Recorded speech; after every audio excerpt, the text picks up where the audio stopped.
You are now answering a call from the queue. Assembly meeting, you're on the air. Please state your name. Craig Johnson. Hey, Craig, we're just about to start the meeting.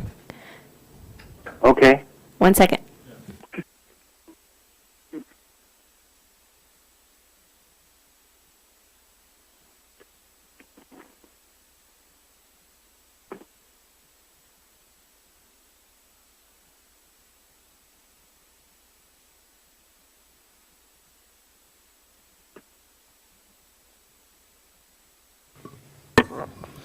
I'd like to go ahead and call to order the Kodiak Island Borough Assembly Work Session for Thursday, September 12th, 2024 at 6:30 p.m. and we are in the Assembly chambers. First item on the agenda is citizens' comments. The local number is 907-486-3231. The toll-free number is 855-492-9202. And we have a caller, so Craig, go ahead and state your name for the record and go ahead and start. Craig Johnson, I'll get that right this time, Scott, thank you. Not to repeat what I said before you a couple months ago, but along the same lines is that it's my understanding that our borough, either in Shuyak monies or Exxon Valdez monies or other cash reserve monies, there's a large amount maybe that isn't needed in the short run, and but I think, if I'm not mistaken, if I'm not misinformed, it's invested like it is, like it's needed within a real short span of time, and so I do have a history of working. I had a DVP account at Wells Fargo. I was involved in the competitive bidding process with Carl Short years ago, so I'm somewhat familiar with how that works.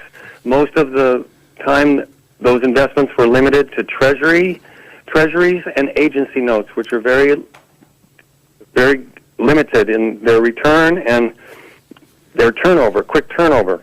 So all I'm saying is, if there is an RFP, if there could be a change for some of this money, I'd welcome us to be Raymond James through my office, Haven Financial Partners, and here in Kodiak. I'd welcome the chance to compete for some of that business. I know I'm limited for time, but I guess whether you get help from me, I hope you get help somewhere, because you're, for the benefit of the borough, for the benefit of the taxpayers, for the payment of public services. It just seems like it's not, these long-term monies earning almost nothing or barely keeping up with inflation isn't good enough. That concludes my comments for tonight. Thank you, Craig. Appreciate you calling in on there. So we'll move on to the agenda items for discussion. First one is, what's that? Oh, I'm sorry, Dave. You didn't get up fast enough there. Come on.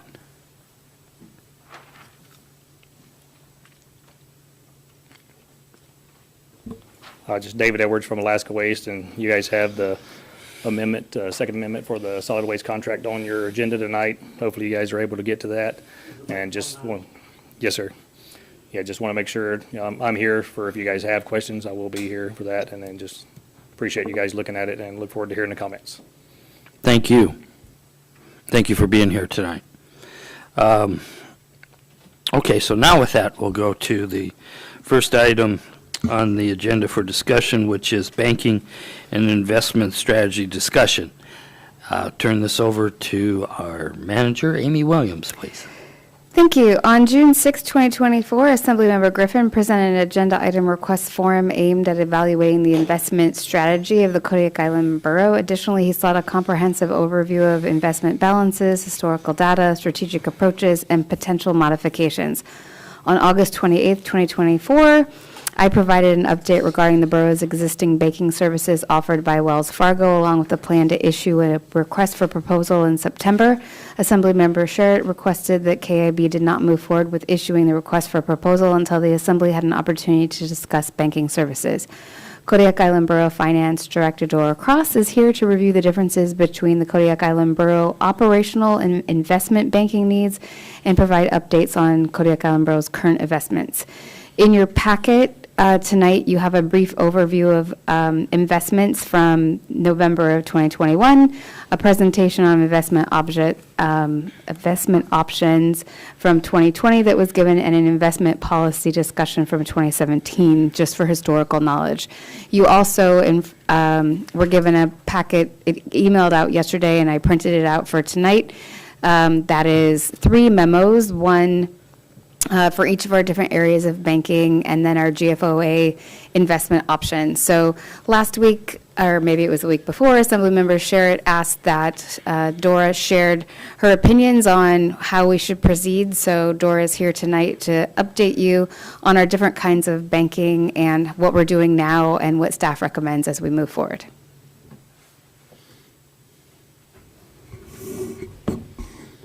Any questions before I start, or just dive right in? I'm going to give you the floor and Okay. let you direct which direction we go to begin with. So as Amy indicated, there's 3 different memos. I thought it best we keep them separate. The first one, I don't know how to, I think the investment one's probably going to garner the most conversation. So the banking memo, it explains that our current contract has expired. The RFP is ready to send out the end of this month. That was a date agreed upon with the borough and the school district. Since they're under our banking umbrella, they have a large stake in this decision process as well. And here's a list of some of the services that Wells Fargo currently, that we currently have with them, and the amount of fees at the bottom for the last 5 years that has been offset by the earnings credit, which is part of our banking services. We have 3 accounts with them, 2 borough accounts and 1 school district account. And we have a money market account, which I keep grant funds. At one time, the first round of ARPA funds required that it be kept in a separate account and that the interest earnings for that be kept separate and accounted for. So I continue to keep some of the grant funds in that one as separate as some of the grants require that.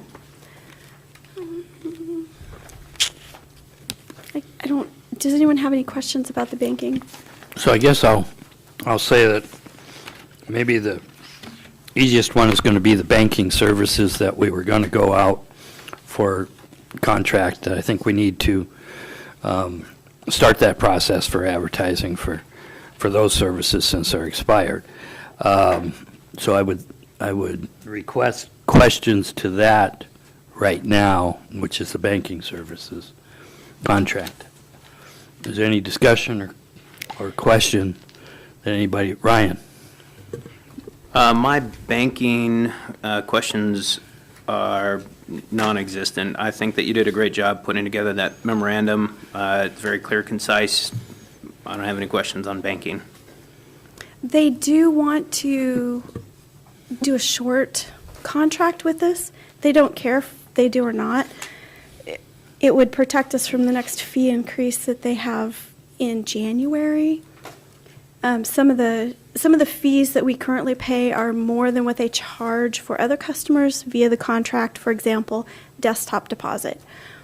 They would reduce the fees substantially for desktop deposit because they want to encourage people to use remote services rather than coming into the branch. Some of their branch services prices have increased because they're having staffing difficulties across the country just like we are for getting help, and they want to help enable people to do remote or non-branch activities outside of the branch. So the rates have changed from our prior contract. If we were to do a short-term one with them, those rates wouldn't change in January like they do nationwide, because that's the period of time in which they have the rate changes, that's all. So whether we do a short-term contract with them is totally up to you, because What are you proposing, Dora? they've already sent me a short agreement, and that's what Amy had mentioned a while ago, just to lock in rates. And that would be through June of 25, which is when the start of a new contract that we're going to do, an RFP would start. It would take us that long. So it'll start July 1st. The RFP would 2025. start July 1st Okay. of 25, but this short-term banking contract would go from now through June 30th of 25. Okay, Ryan? I just want to get clarification. The RFP would start No. at the expiry of that? The Or we new would start the contract, RFP? the new contract The for term banking would start. services. The new Thanks. RFP is for a term that would begin Yeah, I on just July 1st. want to make sure that we're, Yeah. Yeah, Okay. and next question I was going to ask, just so everybody knows, what's the term of the proposed contract that'll start on July 1st, 2025? It's a 3-year term with 2 one-year extension options. Okay. Any And other- Go ahead, Dora. I will add, I have not gotten confirmation from the school district yet that September is a good time for them to do an RFP.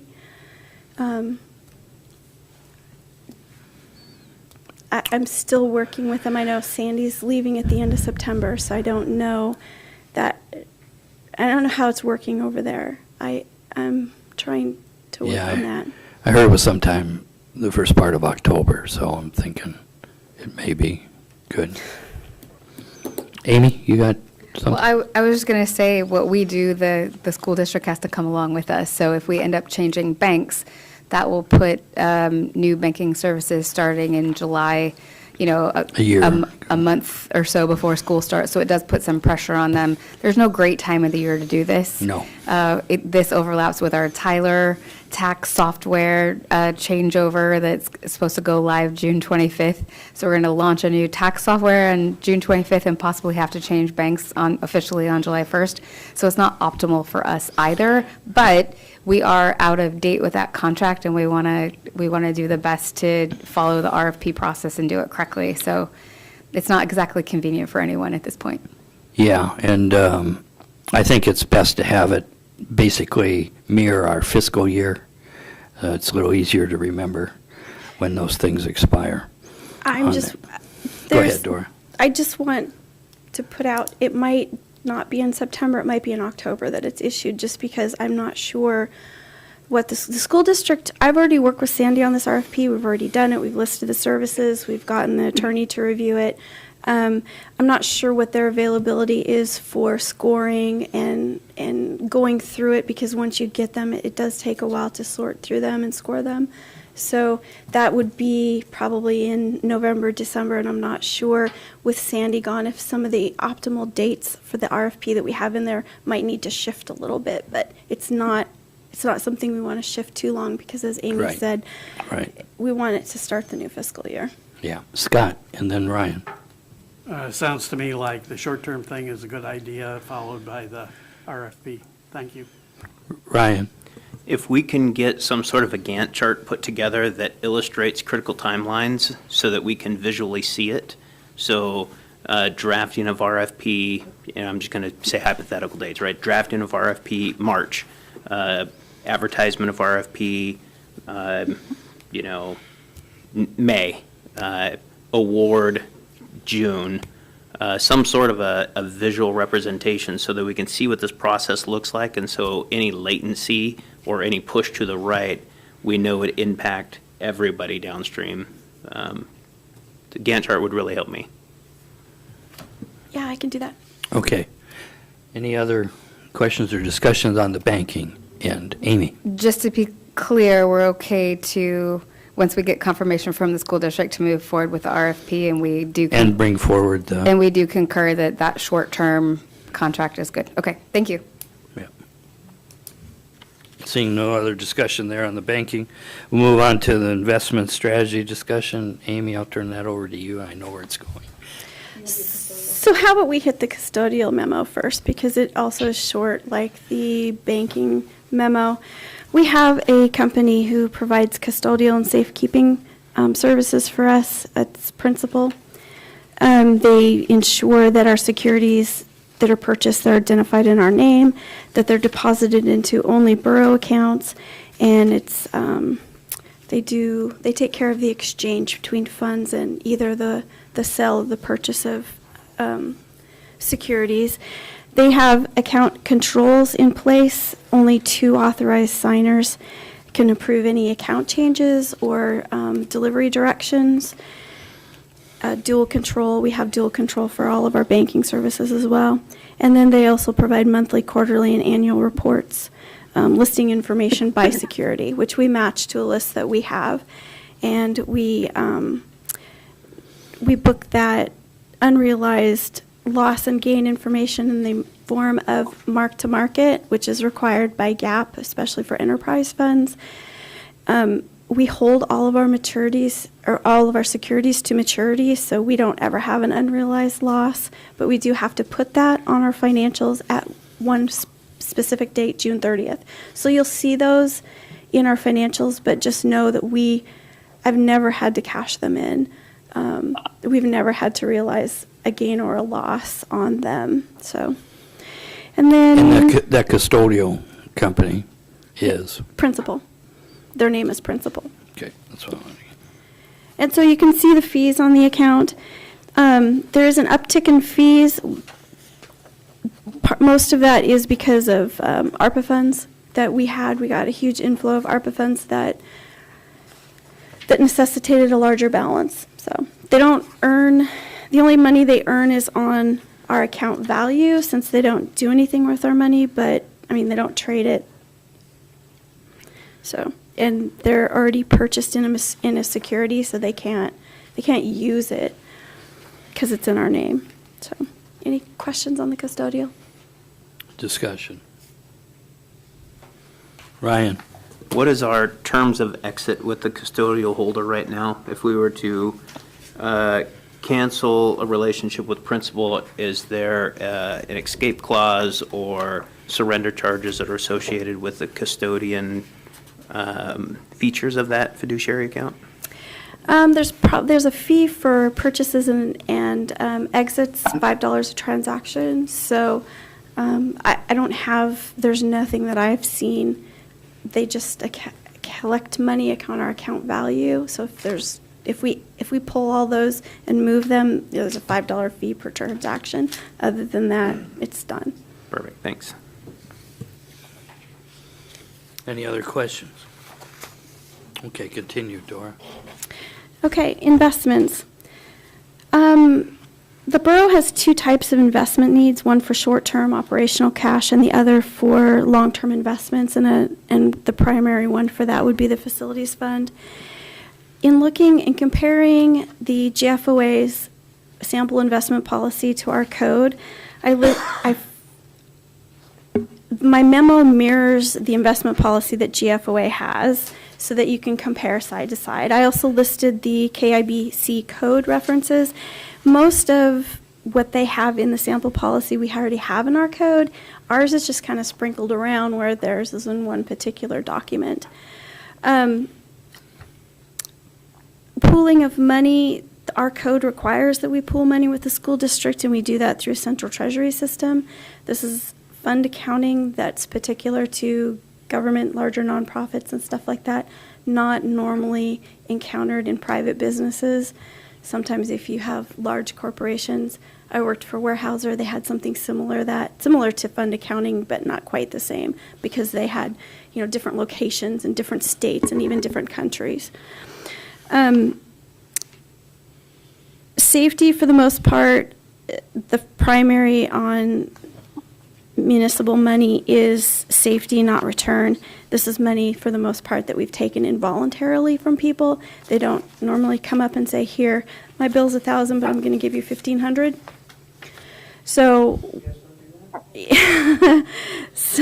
keeping it safe and not losing it is the objective.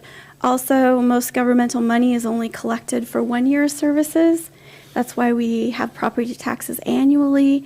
It's supposed to be collected and spent within 12 months. There are some exceptions for service areas if they're collecting for a project, but that's particular money that the service area can control or increase and decrease.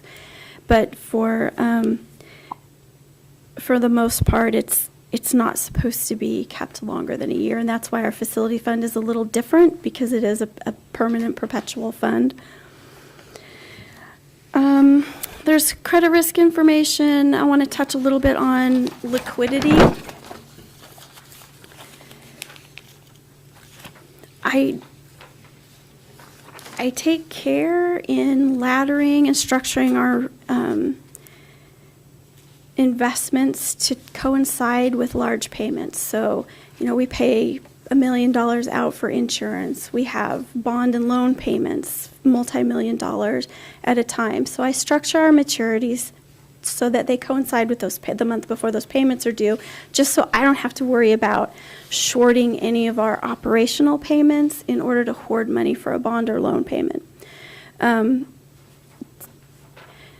also don't get regular information from the school district or from our EF department about, what large payments they may be having, or projects that are completed, or, any of those things. So I do have to keep a little bit of extra cash in the bank for those purposes. I do have the AMLIP account, which is one of the investment accounts that we have, that I can pull from readily should something exceed the balance that I have in our account. I haven't had to do that. I've come really close, but I haven't had to do that. So, and then third is the return. Investing for return. If I have extra funds past laddering, I will chase yield. And I don't, right now. Say that again? I will chase yield. Okay. On investments. So if there's, there's a couple of times where I've gone outside of that 5-year, and I always discuss that with whoever's the manager at the time to let them know. We don't have anything prohibiting that specifically, but I do want somebody else to know that something is just a little out of the ordinary. So I will discuss that with Amy and say, hey, I've got they're offering 7% for this 10-year. Right now for 1 year, I can only get 5%. So I went ahead and purchased it. Stuff like that. Right now, 3 to 5 pays less than 1 to 2 years, and 10 years doesn't pay much more than 3 to 5. So anyway, so that's what I've been doing. We kind of touched on the safekeeping and custody. We have a separate company that does that, dual accounting for internal or dual controls for internal controls. Suitable investments are listed in code. Permissible investments is 31070. I have rules which I comply with for not keeping too much money in any one type of company. So anytime I purchase, I try to review what I already have to make sure that I'm not weighing our investments heavily in any one of them or a type. So I have those two requirements, and those are listed under the diversification rules in the code. GFOA's policy, because it's focused on governments that have annual budgets and 1-year cycles and 1-year collections of money. That's where their rationale is 3 to 5 years is the maximum your investment should be. And competitive bids for those monies that I get bid sheets from several different investment companies, and I work with a couple of different brokers. They send me information every morning. Here's our we've written these new ones. Here's our list of old ones. I have some CDs, so that just in case I need to grab a short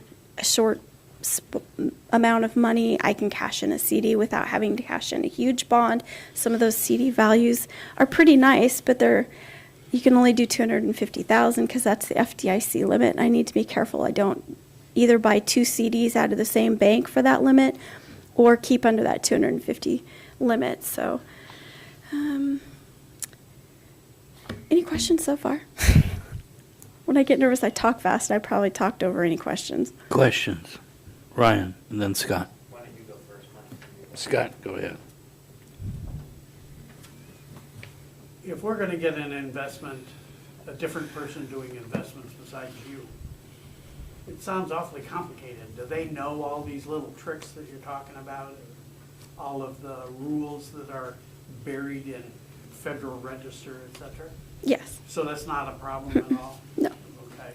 And it would be better to do that, to hire somebody outside to do it rather than to employ a new person to do that? Yes. So I'll jump into my recommendation. So my recommendation is that we leave the operational short-term money with staff in the various funds that I have, the AMLIP short-term, the money market, which isn't listed as permissible on the investments, but I do have money market investments because I couldn't resist the interest rate. And so I would leave those. You have an option for the facility fund. You can, AML has a supplemental Series 2 pool, which Alaska Permanent Capital manages. I'm not sure if their Series 2 is more than 10-year look out. Because it's municipal, they might be only a 5-year lookout. I gave you the brochure. Yeah, and then we can always contract with a third-party investment firm to manage the facility fund, and you can set up different type of investment risks because this isn't taxpayer money per se. So either you could take more risk with it and try to get, the higher yield for it because it's a different flavor of money. Or you could keep it in-house and change some of our investment policies to allow a little further out investing. A common comment in the past to me is just in... Steve, can you put your phone on mute? Steve, I can didn't you hear realize me? it wasn't, and I had to separate. Okay, thank you. So Go ahead. some of the comments in the past, the common comments I've heard is, well, just invest the same investment as what the PFD fund does. Well, they're large enough. They invest in things like real estate and in ventures that we just don't have. Maybe an investment firm could, and if we were to allow that, write it into the diversification that you would allow them to do that for. So, okay. Anything else, Scott? Do we need to change code to include money market? Yes, that would be something I would like, so that I'm not I'd like it. illegal. Okay. Ryan, you have the floor. Thanks. So I'll preface this with I have no municipal investment experience whatsoever. So sorry for some probably silly questions, but I would consider myself knowledgeable in the personal investment realm. So I pulled up a memo from November 9th, 2021 that was attached in the packet. And at the end of my speech, I'd like for you to look everybody in the eye up here and say, I told you so. So, in your memo, you state that your opinions are, for short-term investments, long-term investments. One of your recommendations was invest with a state permanent fund. We just talked about that. The second was to wait for AML and AMLIP to expand their investment group services. And down at the very bottom of this was the Alaska Permanent Capital Management. So I called Mr. Blake Phillips. Mr. Blake Phillips is going to listen in tonight to make sure that the summary brief that I give is not misspoken. And if it is, he will call you because he knows you personally. So Alaska Permanent Capital Management and Wealth Advisors is a fiduciary advisor, and they're legally bound to the best interest of their clients. The firm was founded 32 years ago by Mr. David Rose, who was the first executive director of the Alaska Permanent Fund Dividend. They have two main teams. They have a fixed income team and a multi-asset strategy team.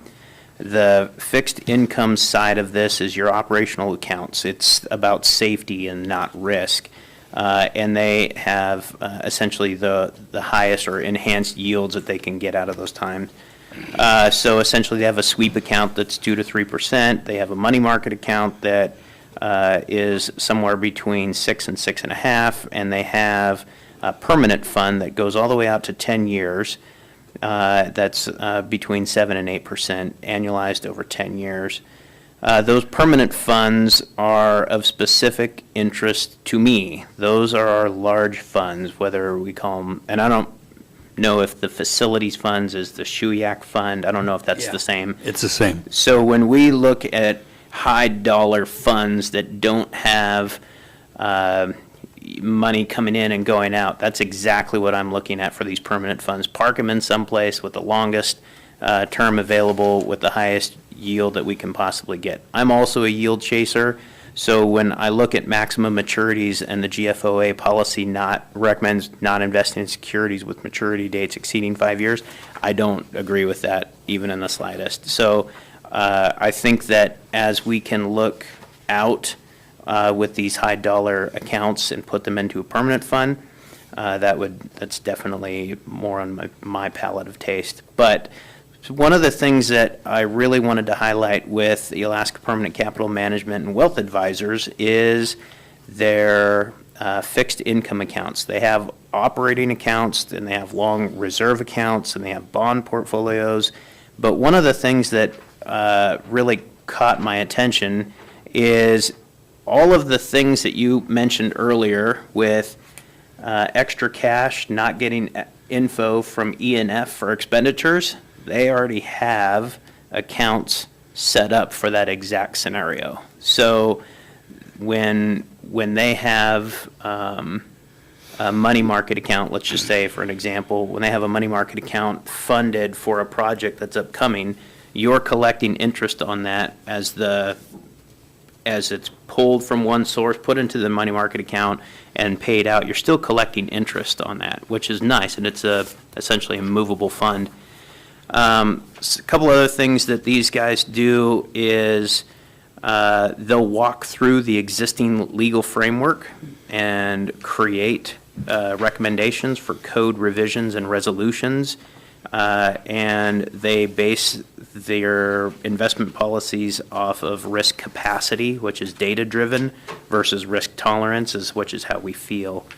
I would recommend very strongly that we look at Alaska Permanent Capital Management and Wealth Advisors to manage our portfolio funds and add to their warehouse that they're already doing this for Valdez and Sitka and Craig and Fairbanks and Anchorage. They have these funds that they're managing, and the financial based employees of the organization become fairly hands-off on the investments, and these guys take it over. And I think that is something that I'm specifically looking for when they say they're legally bound to our best interest, and these shorter-term funds are built on safety and principal preservation. Those are key terms that I look at from an operating standpoint that are very attractive to me. Before I give the floor back, I have to tell you, and I'll be totally honest, I went into your memo with a I'm going to get you mentality, and I didn't get you. This is one of the best financial memos that I think I've ever seen. Job very well done. I think that you knocked an absolute home run, and I appreciate the time that you put into this, especially upon my request. So, thank you. Bo, you're next. Thank you. I agree with Mr. Sherritt. This was very well packaged and very easy to follow, so thank you for that. I understand this probably took you quite a bit of time and energy to do, so thank you for that. I agree with Mr. Sherritt, and as far as our long-term investments and transitioning to our facilities funds to Alaska Permanent Capital Management, the way I view that as well is it's easy enough to chase yields right now on a long-term basis. However, things are fixing to change, and our yields are going to start to dry up a little bit coming as soon as next month. We're going to see some federal interest rates going down, and as things improve, hopefully, we're going to see lower interest rates across the board.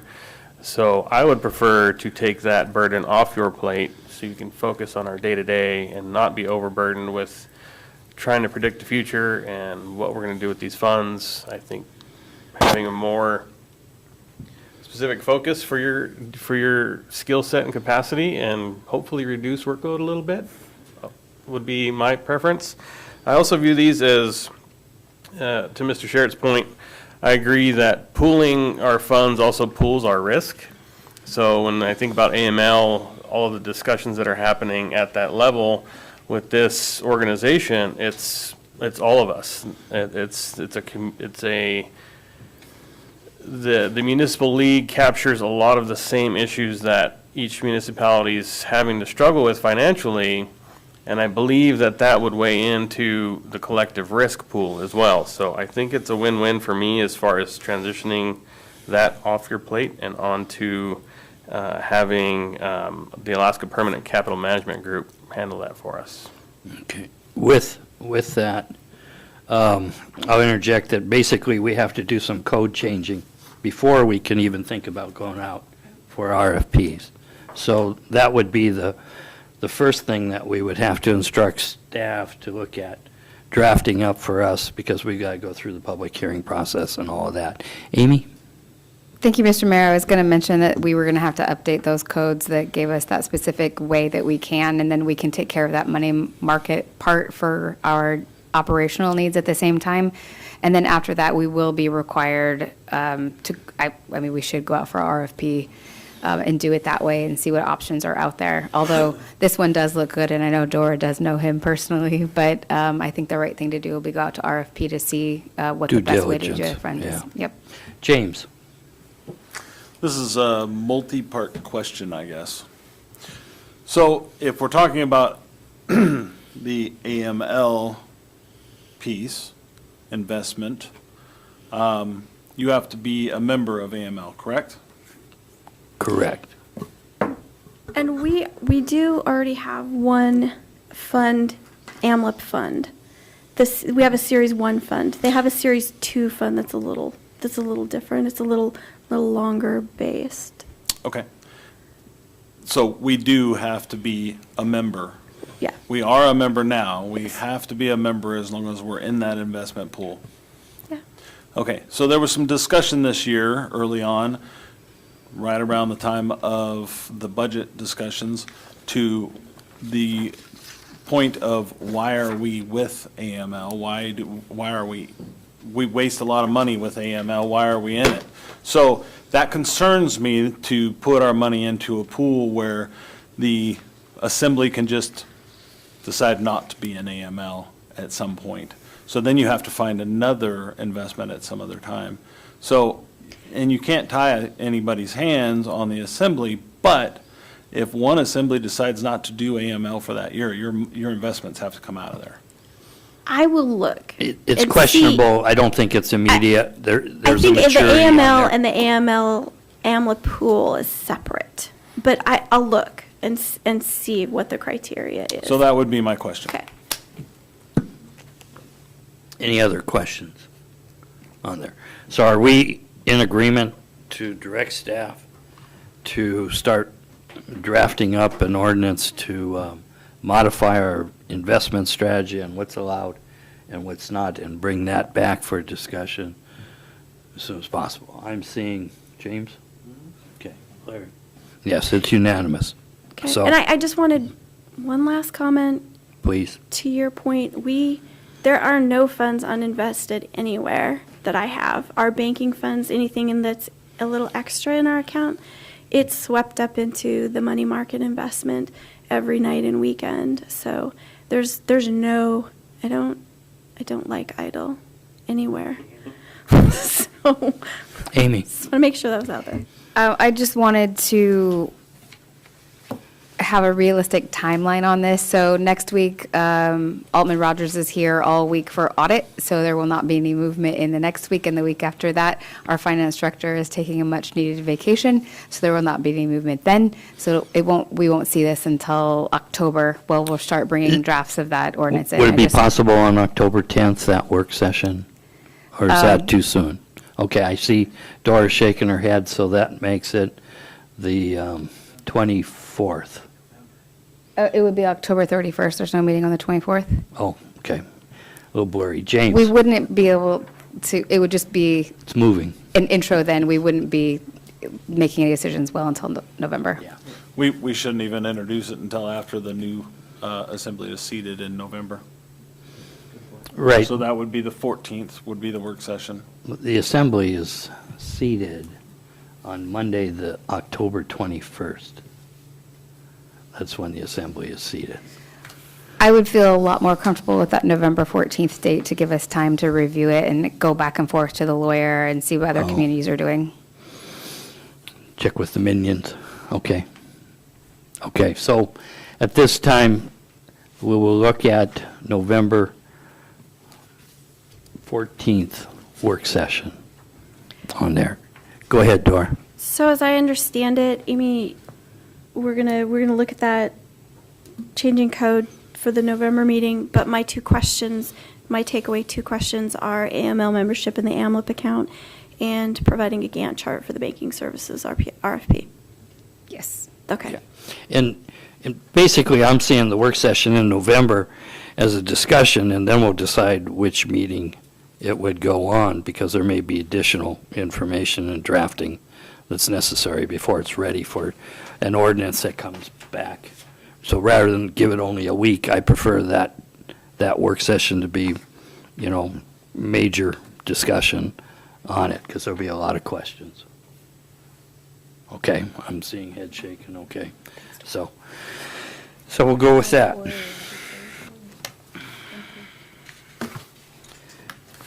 Nice job, Dora. So the next item we have is discuss ordinance amending various sections of the Kodiak Island Borough Code, Title 17 zoning to include defined intent and development standards for accessory dwelling units. Amy? Thank you, Mr. Mayor. Planning and Zoning Commission began working on potential amendments related to accessory dwelling units all the way back in May of 2023. After many months of reviewing the existing regulations in light of accessory dwelling unit regulation guides from both AARP and AML, the commission held its first public hearing on those amendments on February 21st, 2024. The commission held 3 public hearings on the amendments, making multiple revisions to the draft ordinance. And on June 18th, 2024, the Planning and Zoning Commission voted 4-1 to recommend approval of the ordinance to the Assembly. We had this on our last work session to try to make our way through it and answer questions. One of the big takeaways or questions were, what are the impacts of ADUs on property values? And then we were curious about anything that we could do to prevent ADUs from just straight up becoming short-term rentals in the community. So we added it to the agenda again tonight so we could talk to our community development director about his ideas of kind of constraining what ADUs would be used for. I think an important part of the conversation that happened 2 weeks ago were when communities do change these ordinances and allow ADUs, there isn't a sudden uprising of ADUs because they're still expensive to build. So we had several things to consider. We were already going to require that they would be to the side or behind the primary structure.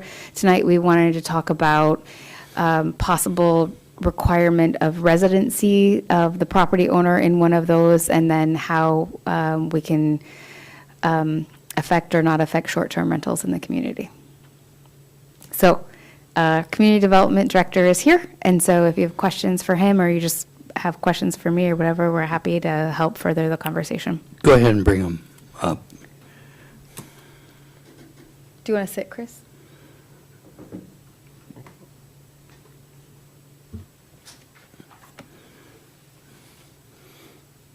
Ryan, you can go first.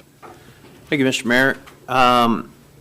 Mr. French, would you be so kind as to share the discussion from last night's planning and zoning when we discussed, well, the commissioners discussed a conditional use permit, short-term rental versus or vacation home. Would you just kind of recap that? I think that's a good conversation starter for this. Yeah, I agree. So our code doesn't have short-term rental in it right now. So what we have to do is go about what the code does have in it. So there's a couple of things that we have. One is in our definition of dwelling unit, we do allow people to rent to up to 2 people, and that's part of this, of that dwelling unit definition, so it's not a separate use from just a normal dwelling unit to rent to 2 people, rent a room out for each one, or however that might go. Then we also have boarding homes, and we also have, where's the other ones? There's boarding homes, and then there's bed and breakfast. Bed and breakfast, you have to have an owner or some type of resident occupant there to manage the facility, and that's typically for 3 or more people. And then for a boarding home, it's similar, but you don't have to have an on-person, either the owner living there or an operator, and that's typically 3 or more people in that as well. The vacation home, in this particular conditional use permit that Assemblymember Sherritt is mentioning, the vacation home use is renting the entire unit out for one contract for a less than 30-day period. And that is typical, what people think of as a short-term rental. That's the typical type of short-term rental that most people can think of, is renting out the whole unit, not renting out individual rooms. And so that's a typical short-term rental that you'll see from around the country. Now, I know we had a lot of questions at the last meeting regarding ADUs, where we talked about ADUs being used as short-term rentals and how we can address that. One of the ways was discussed was, the current ADU ordinance has a requirement that the owner lives in one of the units. Now, the problem with that is the current way it's worded is that we don't really define what owner-occupied means. And so one of the things I did, I looked at some other communities in Alaska that had similar requirements, either in their ADU requirements or even in some short-term rental requirements. Typically, they'll have a statement and they'll say they're at least there 6 months of the year, the owner's living there. Because right now, with our current standard, it's almost unenforceable, because someone could come in and say, I live there 3 months of the year, I'm the owner, isn't that occupied? We would not be able to say it's not, because we don't have a clarifier in there. So when we're thinking about the owner requirement, we should think about the timing issue. How long are they there in order to be considered as an owner-occupied unit?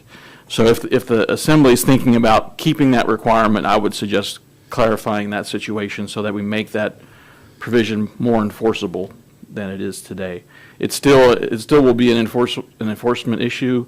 When you look at the AML document on ADUs, when you look at the ARP document on ADUs, they do mention that the owner requirement is difficult to enforce. And that doesn't keep you from being able to do short-term rentals. Even if we say a requirement that they have to be there 6 months, the other 6 months of the year, you could technically short-term rental that unit. And so one of the things that the AML document and also the ARP document do is some communities actually prohibit the use as a short-term rental, or in this case, we could say prohibit the use as a vacation home. So there's some options there in regard to that. So hopefully that answered that question, went over those issues. Yeah, I'll just add to it a little bit.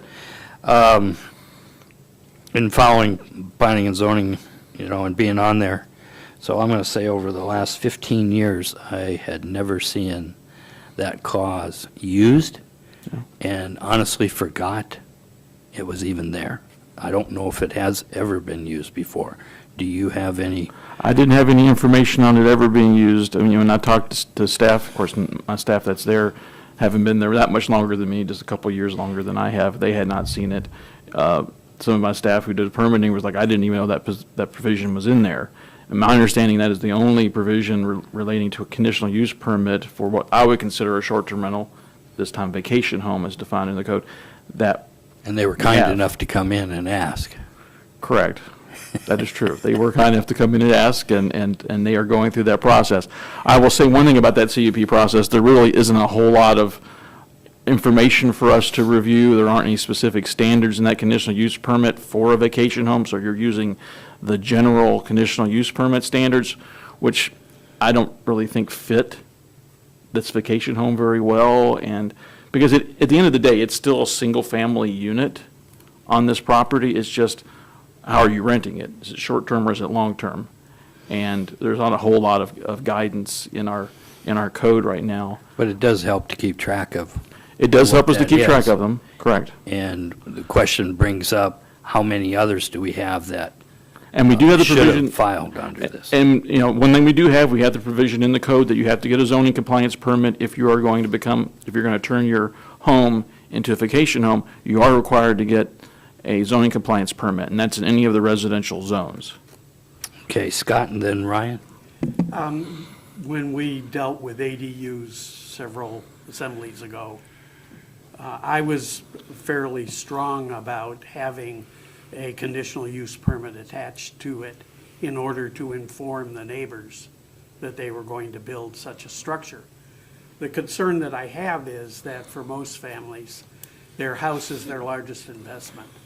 And even the perception that an ADU nearby will reduce the value of their property because it's no longer R1 or whatever, that scares people a lot. And even though we might not be able to show that there's a diminishment because of the increase in property values over the past 5 or 10 years, as speculation has gone rampant in that, it's still an issue to a lot of people. And so I think the main function of the conditional use permit was the requirement to inform neighbors within 500 feet or 1,000 feet. It depends on whether, the size of the lot. Yeah. It dictates that. Yeah. And the other issues that I have with this is how many of these short-term rentals do we have now on the road system? That's not something that I can answer. I know Assessings has looked into it somewhat. They have some numbers, but do we know all of them? I don't know if I can say that. We don't have, put it this way, we don't have a lot of them coming in and getting that zoning compliance permit. So how many of them actually exist? It's hard for me to say in terms of community development. Well, from what I've heard in public testimony, it's between 150 and 200, and somewhere in there. Short-term rentals, yeah. And when we opened up the field for ADUs several years ago, how many were built? So in terms of those that came in for permits, we had 3 go through the conditional use permit process, 3 that came in for the administrative review. As we mentioned in the conditional use permit process, that's for detached units in most zones, except for the rural residential zone, which requires the CUP for both attached and detached, but the CUP for the most of the residential zones is only for detached units. And those are being used as vacation rentals now? The ones that I know that got permits, I can't say they are. They do not have a vacation home permit to go with their ADU permit, so I couldn't tell you for sure if they are. So this is an enforcement issue too, right? Correct. Okay. Correct. I mean, we do know people are building ADUs without coming in and getting, zoning compliance permits, but also, they're building permits too.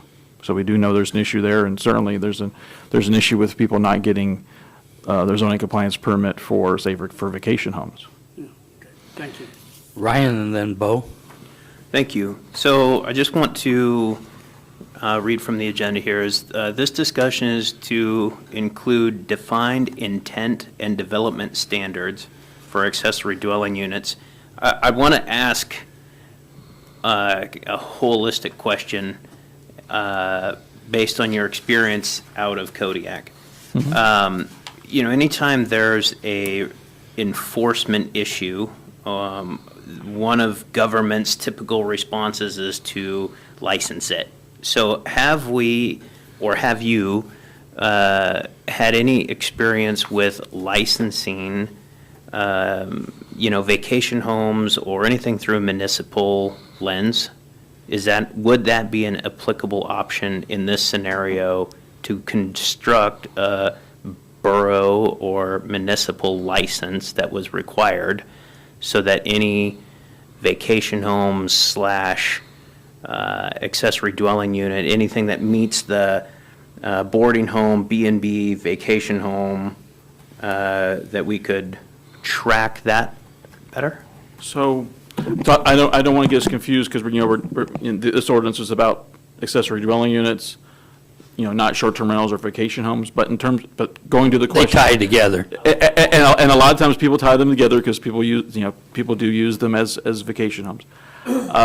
What I will say is yes. When I worked in Louisville, Kentucky, we had a robust registration requirement for what we defined as short-term rentals. And it was an annual registration. They had to come in and get it renewed every year. There are communities in Alaska, like Wasilla, for example, that has a similar provision where they have to come in and renew every year. One of the main reasons for renewing every year is because short-term rentals come off and on the rolls quite often. And if you're trying to keep track of them, that's maybe one of the best ways to do it. The other reason to have this annual license is a lot of times we're tying things into, and Wasilla is a good example, you're tying things into public safety, and these facilities are getting inspected and making sure that they're safe for the people who are renting them. And so that is one of the reasons why you do an annual registration. Other communities in Alaska do it similar to us. They require some type of zoning compliance permit in order to take a regular dwelling unit and convert it to lease it short-term. Just because you get a zoning compliance permit for a vacation home doesn't mean you can't also long-term rent. I mean, you can have two uses. You can long-term rent it, you can short-term rent it, but usually it's one or the other. Ryan, I'll let you follow up on that. Just a quick follow-up. In that example, whether it be Wasilla or in Kentucky, did the municipal entity limit the number of available licenses, or did they have a finite amount or an infinite amount? I'll have to look at what Wasilla does limit the number. I'm trying to remember. I can't remember off the top of my head the number of them, but Wasilla does limit the number of short-term rental because I think that's the registrations. control mechanism right there.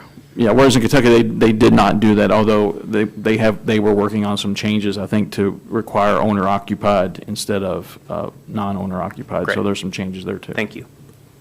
Bo. Thank you, Mr. Sherritt. That's a perfect segue for what I was going to bring up. Thank you, Mr. French, again, for all of this information, and the commission as well. This is really helpful to have, pulling all these resources from AML and AARP, and it's just really nice to see the comprehensive look at how we can tackle this, but have our special circumstances here being on the island. I was going to bring up that there's a couple ordinances that Anchorage has approved that I'm going to be working on our end, and I would love a co-sponsor if anyone's interested when the time comes. So this one was back in March of 2024 regarding licensing short-term rentals. And I'll try to paraphrase as quickly as I can. The licensing program is for short-term rentals. There's a small license fee with a 1 or 2 year period determined by the clerk, and it requires a minimum amount of insurance coverage. It requires management, property management. It requires that all owners and guests abide by all applicable existing municipal noise, housing, public health, trash, storage, disposal, fire, and safety ordinances. And the clerk has, there's some other information there about the clerk duties there, but this captures a lot of these topics that I'm just waiting to see how the ADU ordinance settles out before I introduce ordinances for limiting and or licensing short-term rentals. Another ordinance that Anchorage just passed was to require the corporate entities to provide reporting to municipalities that request it. And so in this case, Anchorage passed an ordinance requiring that, I believe it's VRBO and Airbnb, there might have been more, but those two were definitely mentioned by name, have to report any accounts within that municipality to, I would assume, to your department if we were to go that route. So these are all options we can consider to lessen the burden of enforcement on our staff if we're able to get that information. But there's a lot of options we need to consider, and we need to put a cap on this. I agree. We have, I believe, 167, if I remember right. I am keeping my eye on this topic. We need some limitations, and we need it to come quicker. James and then Larry. So the next time this is brought up, I think that we need to change the subject line to ordinance amending various sections of the Kodiak Island Borough Code, Title 17 zoning, to include defined intent and development standards for accessory dwelling units and Airbnbs, because that's what this topic has been the entire conversation, is about short-term rentals, not about what we're talking about for the standards of accessory dwelling units. So we either need to change the title to include short-term rentals on it, or stop talking about short-term rentals during accessory dwelling unit conversation. Larry? I'm just smiling because I just want to say that James well said. The biggest concern it seems we have in our community right now is providing reasonable housing that will keep our young people in Kodiak and provide a place for people to live. You know, we have the highest rent in Alaska right now. And I used to think the solution was simply making more land available. And that's part of the solution, I suppose, but it takes a long time to do it, and it's also very expensive. ADUs, I felt like, would be a big solution, but as I read in the literature that you provided, there's not a building boom once we free up ADUs, that people don't run off and just do something with it. But it's part of the solution, and economic development policies, et cetera, are all part of the solution. And but it seems like, you know, at some point in time, we just have to knuckle down and start putting some of these things in place, getting land available and going through and developing an ADU process that is not buried in bureaucracy. What I've heard tonight is we have no idea how many short-term rentals, I guess, is what were vacation homes there are in Kodiak. I've heard a lot of numbers, but people don't apply for the permit, at least sort of the compliance. Sometimes they don't get building permits. They're out there. We can't. And if we develop more bureaucracy to keep track of it, that may work, but usually every time you develop a new rule, you have to develop a way to enforce it, which means more personnel, more people, and to a certain extent, fewer people trying to work with us because of the bureaucracy involved in the whole process. I am very supportive of ADUs. I think it's a simple part of the pie or the solution. I hope that we don't bury it in bureaucracy related to vacation homes or short-term rentals. I think, you know, there's something we need to address, and they are connected. There's no doubt about that. But I just, as we talk about all the things that we're going to do to management, I just go, ooh, the ship is starting to sink.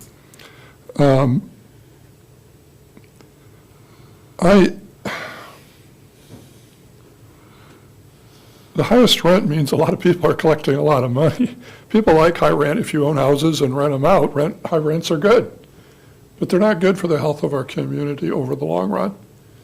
And what I'm saying is, every time, it seems sometimes, as we move to try to deal with the problem of high rents and the cost of living in Kodiak and building, the people don't want to do it. There seems to be always opposition. You know, I have found no research that somebody building an ADU next to their house, following just some of the standards that they have, you know, where they put it and how they do it, that it's going to lower the cost of the person that has $1 million house next door. And I'm afraid it's going to affect their cost. Personally speaking, I look forward to having them buy my house, you know, if that will give people a chance to have a place to live and bring young people here. I just don't think we need to bury this in bureaucracy. I appreciate all the work that you've done, Mr. French, with P&Z. I appreciate their recommendation. And I hope we review it, but I hope we don't bury it in bureaucracy for a year from now. We're still talking about it. I think the reason it didn't work last time is we did have too much bureaucracy, and it costs money, and it shouldn't. We want them. We get more taxes. We get places for people to live. I just hope that we find a way to do it. I do believe we need to regulate vacation rentals and short-term, simply because we have no control over it. Okay, and when you tell me that people aren't getting building permits and we don't know where they are and how they're doing it, that's dangerous too. So I hope that we can come up with a solution to that and move through with ADUs. Thank you. Bo, and then James. Thank you, and respectfully, it is in the packet under discussion to could potentially add a prohibition on ADUs being used as a vacation home or short-term rental. So that is in the packet for this agenda item. That aside, I agree. I do support ADUs. I do think we need to strike a balance that isn't going to, and I appreciate Mr. Ledoux's point, and if we add too much bureaucracy to the process, people aren't going to touch it. However, I am also sensitive to folks who have purchased and moved into neighborhoods based on the current zoning. And they're not wanting a bunch of ADUs being built next door or within their neighborhood that could potentially be used for short-term rentals. So I think we should be mindful of that. I don't want this to get buried either. I do want to see this go through. I do look forward to hearing, hopefully, quite a bit of public testimony on this one. This one's just tricky. This can go in a lot of different directions. I received an email today about the parking situation. I've seen or heard arguments on both sides of that one. So that one's going to be a difficult one. The ownership requirement, I'm still very firmly in favor of that, and I think it should be far more than 6 months. We're seeing homes hit the market now for rentals because the season's starting to wind down for the short-term rental market, and now people are offering their homes up for the off-season. That doesn't help. If anyone listened to the candidate forum, those six contracts for educators for our school district that were canceled or turned down because they could not find 12-month homes, full-year homes. So I'm rambling a bit, but when we think about the ownership requirement, people keep mentioning 6 months. I don't want that to be the common default because I don't feel that addresses the issue of the housing crisis or alleviating that. I do want to see more long-term rentals with the ownership requirement in place for either of the primary residence or the ADU, and for far longer than 6 months. Let's see, while I have the floor, one last thing. On the CUP requirement, I agree with Mr. Smiley, especially in R1. People need to be able to get the heads up on being able to weigh in on that, because it will fundamentally affect the look and feel of their neighborhood that they decided to invest in. James. It was actually for Steve, so Steve is on the phone. Steve, okay, can go you ahead. hear me? My feeling that is, even though the issues are related, as long as we're heavily going on the vacation rental part of it, it's going to be very hard to settle this. I think we need to separate issues and do ADU, and then we need to come up with a way to get short-term rentals under control. I like the idea of licensing. We need to know whether or not we're getting the bed tax on these things. And even like some communities, they require to have some insurance on it. As far as I'm concerned, they should need a business license like any other business does. I have a triplex and I have to have a business license. And if the business is listed as vacation rental, then you should need to do whatever permitting is required. And if they're running without a business license, they're probably not paying bed tax. But I think we need to separate the two issues of ADUs and how to properly control and make sure they're being reported short-term rentals. Or we're just going to get stagnant. Thank you for your time. Thank you, Steve. Amy and then Ryan. Thank you, Mr. Mayor. I just wanted to fill in the gaps of information from earlier. Wasilla allows our city planner to put out 75 licenses for short-term rentals. Their square miles of Wasilla, when you take out the water, is 13.43 square miles. And so they allow 75 in that little area inside of the city limits. So when we talk about business licenses and licensing. The city of Kodiak does require a business license for stuff inside of the city limits. We discovered during COVID that not knowing what businesses existed made it very hard to help the businesses because we didn't know who they were, and it was hard for them to apply. But that does not apply outside of that city bubble, so that doesn't help the borough in collecting their bed tax and their business license. So we'd have to completely create a new licensing system for some stuff in the borough. And then the other thing I wanted to comment on was the idea of short-term rentals are not 100% evil, and I'm glad to hear the conversation that we do need them. We do have contractors and tourism and all that stuff that come in and need those, so some of them are very good, and that industry is going to continue to expand if we let it. So I think that it's important that we don't shut it down completely. But as far as putting a number on it, that's going to be really hard. If we already have 160 plus, it's going to be very hard to say, okay, we're done, no more.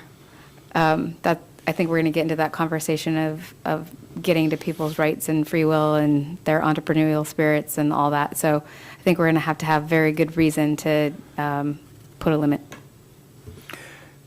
Ryan and then James. I have a two-part question, but I need an answer to the first one before I can ask the second one. Can you, this is mildly off topic, but it is still connected. Can you walk me through the bed tax? Is that only assessed on short-term rentals or hotels? It is all accommodations. It's an accommodations tax, and it's 30 days and under. So if you have anything that's over 30 days, you do not have to pay. If it's 30 days or under, you are paying. It's 5% in both the city and the borough.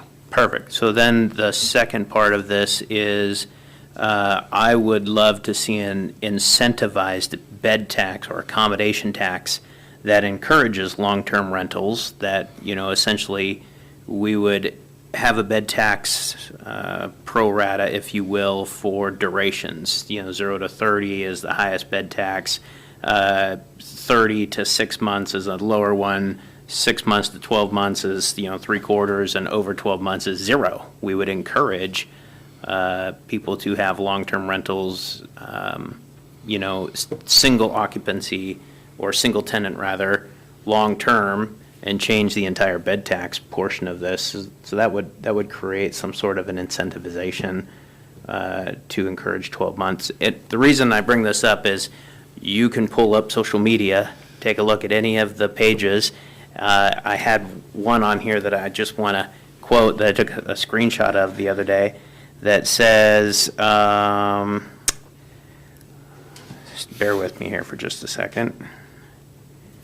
Searching for short-term rental, 3 to 5 bedrooms, the monthly rental price is not a concern.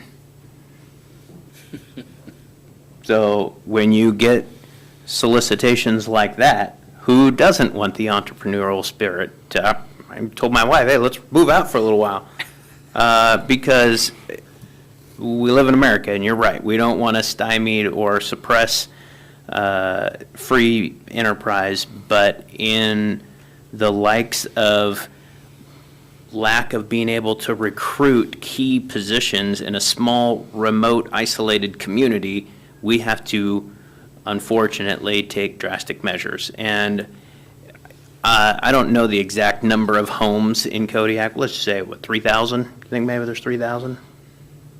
Probably a little more, but because you're talking Borough-wide. Sure, let's say 5,000. Let's just say there's 5,000 homes. In a community of 10,000 residents, half the population is not going to care about what we do. The other half is going to be up in arms. I'm pretty sure that's the way democracy works anyways. So I feel like there are very difficult decisions to be made and a balancing act, but in order for us to move town forward and not idolize our problems and let this bury in bureaucracy, we need to make a decision and move forward. Adjust it as we go, but let's make a decision and move forward. Thanks. Thank you. James and then Scott. So I'm going to jump on the bandwagon, even though I called everybody out. If we're going to talk about ADUs and them being rentals, whether they're short-term or long-term rentals, there was a comment of our rents are too high. And so the best way, instead of limiting enterprise, however you want to look at it, whether it's short-term or long-term enterprise, you put in a rental cap.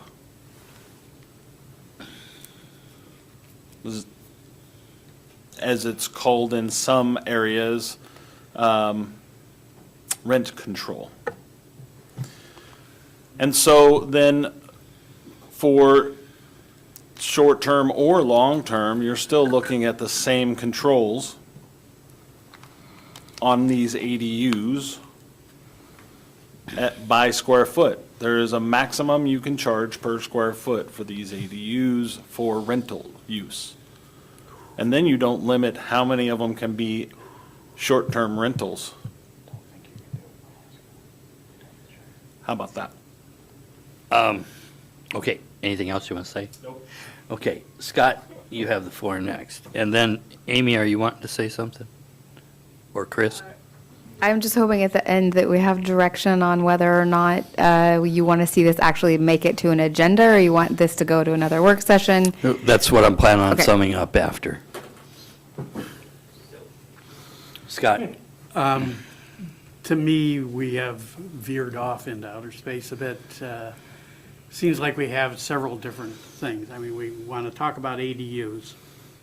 If we're going to talk about ADUs, I think we also have to talk about some of the other things as a type of housing, whether it's a B&B or a hotel or a boarding house, I think you brought up. So those are all different, and they all require different ways of dealing with them. The other question is short-term rentals, and that has to be a separate topic. And I think we're mixing oranges and eggs here. Okay, well, with that, I don't necessarily think we're mixing oranges and eggs. It's all tied together. The residential market in Kodiak is all connected. There is not a disconnect on there. It may not work real well, but it's providing the service. Here's what I would like to propose, and that is that we put this on the work session, again, for October 10th, and look at some of the things that have been mentioned here tonight. And the reason for doing this is it's just a work session, not an ordinance. Because at the end of October, we're going to have a joint work session with the city, and we need to discuss this with the city. Because in the ADU ordinance, it has different parking requirements inside the city and out, and I do not agree with that at all. Dead set against that. So that's my reason for putting this on the 10th, so we can have more discussion. The city, originally, we were planning on having the joint work session the end of August, and the city did not want to do that. And so we postponed it to the end of October now, and that's a tentative date, and this is something I think both bodies need to get on board with and be on the same page. Okay. With that, we're going to take a 10-minute break. Thank you.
Okay, we'll go ahead and reconvene the work session.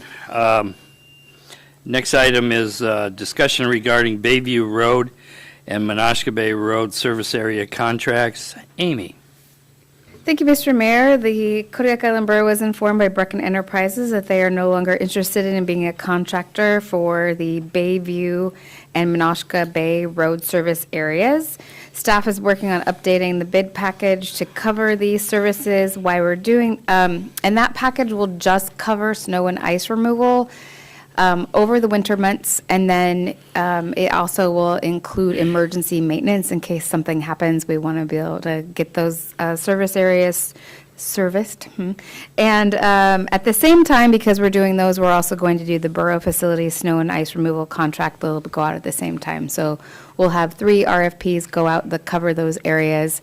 There's a lot of questions around these contracts, and rightfully so. The direction that we are going for as far as staff is to look at all of our service district contracts and try to have new ones in place by the time fiscal year 26 starts. So a lot of the questions that asked today and the emails that went back and forth, I think some of that is going to have to be covered in the bigger service district contract conversation. But we're happy to answer questions about where we are today. Thanks. Scott.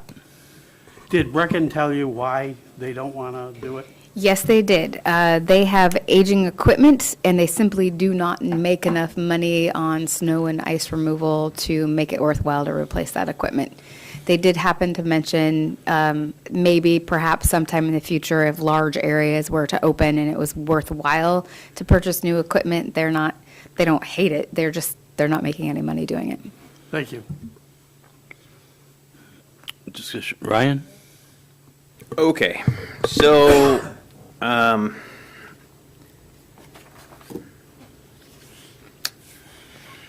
to get started? Sorry. I would like to go over the contract as they were attached to the emails, because one of your statements is we're going back out to bid. So I want to make sure that contractually we don't use the same contract. And I'm prepared to have multiple discussions about various sections of the contract that are inconsistent and not congruent with current regulations. But before we do that, I really want to have a discussion about wage rates.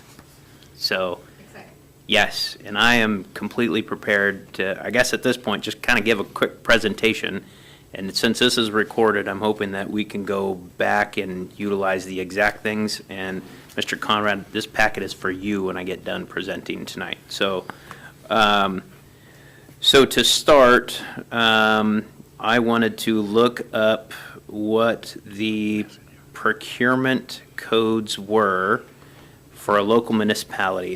And I found myself going all the way to United States Code. So, under the Code of Federal Regulations, Chapter 2, Part 200, 200.317, procurements by states. Procurements by states, and I'll paraphrase this. The states have to comply with this and create their own stuff. All right, so let's go down to our own stuff.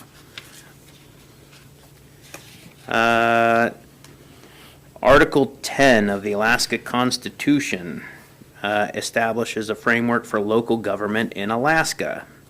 This basically says, as you go into the breadth of this, hey, comply with the federal regulations and this stuff. So then we go over to this stuff. Obviously, I'm simplifying this for conversation purposes. This stuff is Title 36, Public Contracts, and we find Title 36 Public Contracts referenced throughout the document, specifically Section 36.05.010, Wage Rates on Public Construction. So this is what we know in the term as Davis-Bacon or prevailing wages, and I wanted to find out why we were paying Davis-Bacon. And quite simply put, there's inconsistencies even within the state regulations of whether or not you should even pay prevailing wages on this. So I found an answer, because I really don't like coming with just problems. So, under the Davis-Bacon Act, under the Prevailing Wage Act, Section 36.25.025, optional municipal exemption. A municipality, by ordinance, adopted by its governing body, may exempt contractors from compliance within the entire provision of Alaska Statute 36.25010 if the estimated cost of the project does not exceed $400,000. So, what I'm going to propose is that before we push these contracts out, that the Assembly work on an ordinance that authorizes us to execute our optional municipal exemption for projects not exceeding $400,000, comma, then service district contracts would have a maximum value of $400,000. That would prevent us from having to pay prevailing wages. We save essentially public funds. We enable more competitive process because prevailing wages is sometimes cumbersome from an administrative level. And I think that this is the best way to do it. This is also, regulations are put in place as a minimum standard. So if a company chooses to pay their employee $50, $60, $100 an hour, well, this is only a minimum standard. So whatever a company wants to pay is fine. However, if we go through the optional municipal exemption, I believe that covers the pay disparity and the inconsistent information found in 5 different areas of the contract. So I would like my fellow assembly members to at least allow us to entertain creating an ordinance adopting the municipal exemption of Section 35.25025. How's that sound? Would the borough, would the staff, again, I'm going to give you this packet. You look at it. I guess give me back your feedback. I also called Department of Labor, Wage and Hour, talked to a wage investigator, and she said, well, if you guys adopt an ordinance, there's nothing we can do. And Roger, can I get that in email? And she said, nope. And but she did say that if the municipality adopts the ordinance and the attorney is in agreement with it, there is nothing the Wage and Hour can do.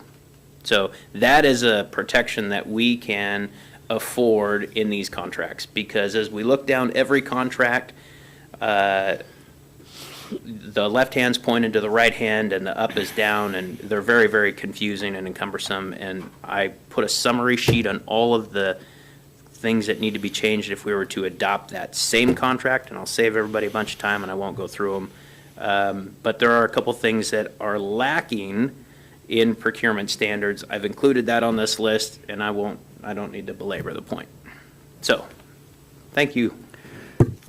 Dave, do you have any comments at this time? Well, first of all, I was not aware of that exemption, so thank you. Good research.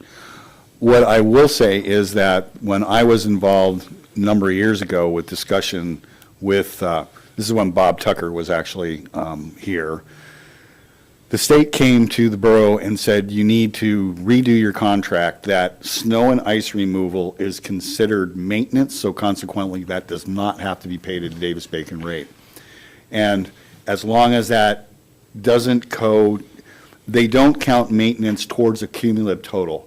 However, as soon as you haul in material, do major repair, that kicks in the Davis-Bacon once it hits 25,000. So that is the approach that multiple municipalities take, and that's the approach that we had looked at a couple of years ago that was rejected, for lack of a better way of putting it. So I think there's multiple ways of getting to what you're saying, to where we are not responsible for paying Davis-Bacon wages, but your exemption would keep DOL off of the contractor. Ryan, I'll let you follow up. And then Just a quick follow-up. What you just referenced, that the $25,000 threshold is under Section 36.05.005. that says this chapter only applies to public construction contracts that exceed $25,000. So that code and that exemption is listed in the exact document, in the exact statute that we can file as a municipal exemption. So that's covered as well. So what this would essentially do is remove that $25,000. It would remove the long hauling or the material portion and anything that we do in a single contract up to $400,000. So then I went back to the United States Code and found they have the exact same exemption listed. I've highlighted it for you as well. So thanks. Bo? Thank you. Thank you, Mr. Sherritt. That's some fantastic research. I appreciate you digging that out. The only thing I'm curious about is timing. If we wait to introduce an ordinance to then pursue the language or exemptions Mr. Sherritt's suggesting or recommending, will we have all of this in time for, I mean, we're in September, winter's coming. Can we do something shorter term in nature, or can we pull this all off before folks need that service? That's my only concern with going this route. Ryan, I'll let you respond. Thank you. So, in the service district contracts, there's a clause that service district contractors can be shared in the absence or the non-performance of another service district contractor. So, we can pull another contractor and have them do this work under the existing rate structure that they have for another service district, as long as they're in agreement to it. So that could essentially fill as a stopgap. If it snowed tomorrow, that could fill as a stopgap. Go ahead, Bo. Thank you for supplying that option. Is that, I mean, this is all very real time for me. I'm struggling to process. Is this something that you think is achievable? I mean, I'll defer to the judgment of the manager and Mr. Conrad, thanks to the recommendation, but I'm just more worried about timing in the near term with it being September. I'm going to go ahead and throw something in here too, Dave, just before you respond. Basically, on the snow removal, we're just doing snow removal. We're not doing any. There's no ditching here. This is not part of it. Snow and ice control. So, I think we could probably go out with these short-term contracts, which are basically the intent is that it would expire June 30th on there. And meanwhile, go ahead and get this information in ordinance so that when we go out with the others on there. Dave, I'll let you go now. So there's a potential other option is that several years ago, and I don't remember what assembly it was, I wasn't included, staff was instructed to separate out the snow removal and ice control, that the borough facilities were not required to have the maintenance portion. So if we could extract simply the snow and ice control out of that particular version of the contract, I believe that could be used as that temporary contract because it's strictly snow removal and ice control. Ryan. I'll find the reference. It's a United States Code reference. That is scope shifting, and I would not recommend that we do that. I'll find the reference. It's in the same document. I didn't highlight it, though.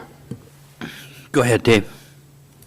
So if you had a finite 6-month contract, is that really scope shifting? I'm not the attorney either, so I don't know. I'm not the attorney either. However, I just read the code, and I would say that scope shifting, we wouldn't exceed $400,000. No. Anyways. No. So. If we do, we're going to have Anchorage's snowfall last year. That would be what I would say. So we can go ahead and ask our current contractors if anyone's interested in expanding their services over the winter to cover those two areas. Ryan? So I would be remiss to move forward with any existing contract the way it is written, and I just want to, I guess, emphasize the summary sheet for the things that are wrong with the contract. So if we were to do that, I would ask what the legality, and this is the lawyer question, what the legality of creating an amendment to their contract would be to enable them to do that work. Because if we charter under the existing contract, I will tell you that there are several areas of significant liability that the borough possesses that I'm not comfortable taking an existing contract, moving it over. Yeah. One of the problems is we don't have any existing contracts. They're all expired. That's one of the problems. They're all over expired past the contractual optional terms. So I don't see a problem with going out for, and I'm assuming we're talking about doing the two service districts at Menasha Bay together as one, winter ice, or you wanted to do two? I don't think we So can these do are all it three? together as one because it's two different pots of money and they have to pay their own. Like one contractor could conceivably win both of them and then be done by one company, just like it was when Brecken did both. But it's two separate RFPs because they've made it very clear they're not interested in becoming one service district. It's a little bit unfortunate because there's a savings by working together on the sand truck going out and the grader going out and having that. And so there's one service district pay for it going out and the other one pay for it coming back. How are you fair to it? Dave? I believe the way Brecken ran this was pretty much when they would get called by one, someone would pick up the phone and call the responsible party in the other. So they were really doing this as one. The only time they didn't do that is they were doing specific road maintenance. If they're grading roads, one may call for it and one may not. But as far as the snow removal, as soon as they got called out, somebody from the other service district gets a phone call. It's like, do you want us to do this? Because there are microclimates here. Yeah, there was, and that's just been in the last 2 years that they were working together. Otherwise, they were not getting it. There were multiple times I'd go out there. And Menasha Bay, which is Three Sisters, Marmot, and Mountain View, was being done. And Bayview and Menasha Circle was not. Didn't get done that day at all because they didn't want it done. So, that's the reason, and I was asking. So we're looking at 3 different contracts here. Request for proposals, basically, is what this would be, with the time frame for ice and snow removal to not to exceed, basically if ice and snow's gone by a certain date. No, leave it in there, June 30th, because that includes a grader in there for the ice control, and the grader can also grade the potholes. So, and sometimes with the amount of rain we're getting in the winter, we're grading potholes also in the wintertime. Any further questions or discussion there? Larry, go ahead. I just want to thank Ryan for all the research that he's done on this. I really do appreciate it. It looks like we just sort of updated these contracts for years. To have somebody look at it is very good. I was looking at one of the contracts where they talk about labor rates, and I just want to clarify something that you said. In the contract, it said the state of Alaska requires, a prevailing wage. But you're saying that under federal, if it's under 400,000, you said, or 500? That's a state rate, not under federal, that's under state. Okay, state rate. So that part technically could be completely removed from the contract if you wanted to. I think it needs to stay listed. I think the dollar value needs to stay listed. Right, okay. Yeah. All right, thank you. Further discussion. So do you have enough to go ahead and issue for proposals at this time? Well, I think I need to see that document, number one, Okay. and look at it. We will do everything we can to get them out. I think traditionally, hopefully, we can have these awarded by the middle of October. Typically, that's about when we start looking at gravel. That would be the award on the 17th of October. I mean, we'll get it done as quickly as we can, but, again, I'm not going to commit to something when Yeah. I haven't seen the information. It's probably closer to the 7th of November. Ryan? I'm gone, but that doesn't matter. So I would actually like to see staff contact the existing service district contract holders, ask for a letter of interest, number one, which would, if they're interested, great, we've got somebody that we can negotiate with. If somebody's not interested, that limits us down even further. I've also attached to this packet the state of Alaska laws of procurement, which talk about negotiating sole source and negotiating contracts with existing contract holders. And I would recommend that we follow that process. I've highlighted it for you as well. That would mean we wouldn't have to advertise the RFP at this time in order to get to a work session on the 10th and award on the 17th of October. Is that your thought process there? Amy? I also would like to see the document, but I think that sounds great, and I'm really excited that we're going to be able to get something in place before the end of October. Okay. We'll go from there, seeing no further discussion. Next item's going to be packet review. And what we have is public hearing. This is ordinance number FY 2025-5, an ordinance of the Assembly of the Kodiak Island Borough, rezoning Kodiak Town Site, Block 8, Lot 3, Kodiak Town Site, Block 8, Lot 4, Kodiak Town Site, Block 8, Lot 3A. Common addresses 211 Mill Bay Road, 215 Mill Bay Road, and 206 Kashaveroff Avenue. From R3 Multifamily Residential District to B Business District. Staff, do you want to declare right now? No, go ahead. Okay. Declared enough times. So with that, staff report, Amy. Thank you, Mr. Mayor. The Planning and Zoning Commission in its regular meeting on July 17th, 2024, voted 6-0 to recommend the approval of case 24-014 to the Kodiak Island Borough Assembly for a rezone of the address you just listed. Notice was mailed out to 46 of the surrounding property owners. There was one comment in favor of the rezone, and it was submitted prior to the public hearing. At the public hearing at Planning and Zoning, the applicant and representatives of the Maritime Museum spoke in favor of the zoning request. No one spoke in opposition at that time. This ordinance was submitted to the Assembly on August 15th. At that time, it did not progress to a public hearing. It went again to September 5th and is going to proceed to a public hearing next week on the 19th. Okay, discussion. James. So I'll step out at this time. Okay, thank you. Bo, go ahead. Thank you. I intend to speak to this once the public hearing comes in, but new information, I believe, should be the Assembly should be made aware of a discussion I had with the director of the museum, Maritime Museum, and that there seems to be some confusion as to when Mr. Markham intends to convey the properties to the museum if the rezone is approved.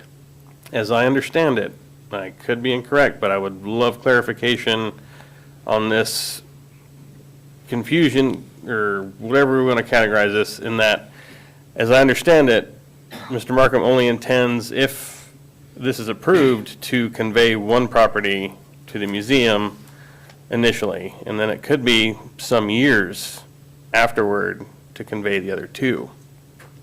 That is concerning to me. And I would very much like to receive some clarification on this so the public knows, we know what the intent is. Again, we can't compel anyone to do anything after the rezone, but I do want to make sure that everyone has the most up-to-date information. It does sound like there's confusion between the director of the museum as the recipient and the proposed conveyance of these 3 lots. So I would like to receive clarification on that for those who may be listening. Yeah, and it's my understanding Mr. Markham will be here for the meeting on the 19th next week on there. So on it. Further discussion? Seeing none, we'll move on to the next item. Is James in the back? James, you can come back. I thought you went that way. So you didn't.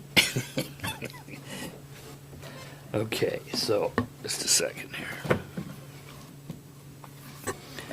Next item under public hearings is ordinance number FY 2025-7, amending Kodiak Island Borough Code Section 1.10.030, definitions, and Section 2.20.080, executive absence, to clarify the role, responsibilities, and pay incentives of the administrative official. Staff report, Amy? Thank you, Mr. Mayor. This ordinance was introduced by Assemblymember Sherritt to better define the roles, responsibilities, and pay incentives of the administrative official. It outlines qualifications in order to be named administrative official. It also lists do's and don'ts of what you can do in that role and updates the payment incentives with examples in the ordinance so that it is a policy that we can refer to when we need to for consistency in the future. Any discussion at this time? Seeing none, we'll move on to contracts. First one is contract number FY 2019-25B, amendment number 2, with Waste Connections of Alaska Incorporated, doing business as Alaska Waste for residential and commercial solid waste collection and recycle services. Staff report, Amy. Thank you, Mr. Mayor. The Kodiak Island Borough Assembly established a solid waste contract committee with resolution fiscal year 2412 to evaluate, develop, and clarify inconsistencies and ambiguities present in the current solid waste contract. The Solid Waste Contract Committee, made up of the Assembly members Turner, Smiley, and Ledoux, began meeting in January of 2024 and held 8 meetings to discuss clarifications and updates needed to rectify inconsistencies of the contract. At their most recent meeting, which was held on September 10th, the committee reviewed the edits provided by the borough attorney.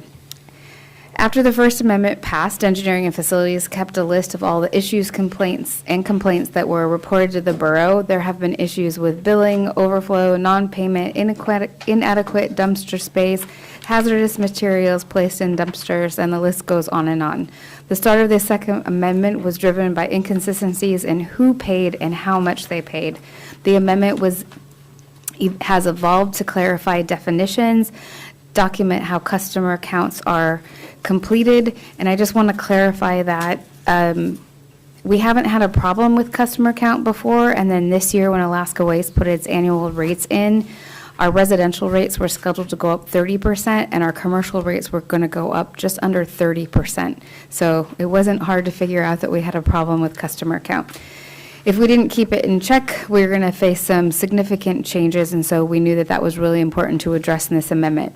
The Solid Waste Contract Committee, along with engineering, facilities, staff, and the borough attorney, Scott Brett Erickson, have been through over 10 versions to clarify language and provide a foundation of equity for all of the ratepayers.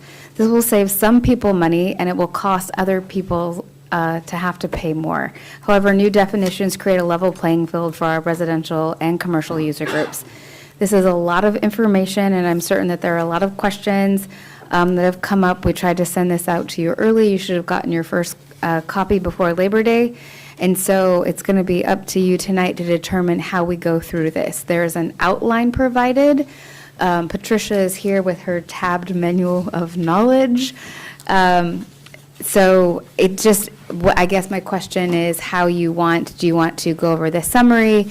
Do you want to go over it in detail? It's however you want the information to be conveyed to you. We're ready to do it. Also, Assembly members Smiley, Ledoux, and Turner also have been through the whole process with us, so we have some subject matter experts sitting up with you tonight as well. Thank you. Scott. This has gone on a long while. And in it, there are actually 4 different groups that were trying to hash this thing out. There was the staff, there was the business, there was the assembly members, and there was the lawyer. And I think that we've done a really good job on this. I think that we've clarified what we needed to clarify and smoothed out what we needed to smooth out. Patricia Valerio has been instrumental in making this smooth and everything, even though it's taken forever to do. So I want you to understand there's a lot of hard work that went in to producing this. Okay. Any other comments by committee members? I'll start there, on there. Larry? I would just agree with Dr. Smiley. I think that it was amazing how complicated a contract can be. I think I have a copy of it here. It's multiple pages, and there were a lot of things that needed correcting and clarification, and I think we worked really good with staff, and I think I would agree that Patricia did a great job working on it and attending to every detail. Okay. Any questions on things? Ryan? I'm going to start with a statement, I guess, a couple statements, and then we'll go into some questions. So, number one, the optics of this contract, FY 2019, being amended, coincidentally, starting the process exactly at the expiry of a statute of limitations for a potential protest is fascinating to me. I can't stress the optics of that enough. I've also never seen in my short contracting tenure compared to everybody else, a contractor proposing changes to a code as they go through. I've just never seen that before. So this got me extremely interested in this process. I have to tell you that although the committee and the staff has been working on this diligently, I have not been able to keep pace with this, and so I am not all the way through this document. Assemblymember Griffin and myself had a meeting with a concerned citizen, and I filled a page worth of concerns. Some of them are very valid, some of them are perspective-based. And I have not had an opportunity to vet all of the concerns with where I'm at in the contract. So, that being said, I am not prepared to push this contract forward, or this amendment number 2 forward. I need a substantial amount of time still to go through this in my own perspective. So, thanks. Bo? Thank you. I do appreciate all of this hard work, and you are very good at infographics. I'm a big fan of the infographics. It makes this amendment clear as far as what you're attempting to achieve, but I do agree with Mr. Sheridan, and I don't believe we received, unless it happened prior, I don't know if it happened or not. I failed to find any committee reports on this. I too am pretty far behind the curve, and this is a juggernaut of a topic here, and I want to make sure I'm being thorough, but I don't believe we received any committee reports. It sounds like this has been ongoing for quite some time, but I don't know if we had time to really digest this over time, and I agree with Mr. Sherritt. I question the timing.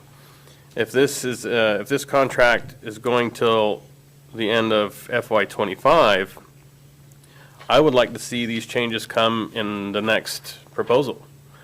I don't think this is the right time to do it. It seems like the borough is doing a lot of work and putting a lot of time in on behalf of the contractor, which is also odd to me.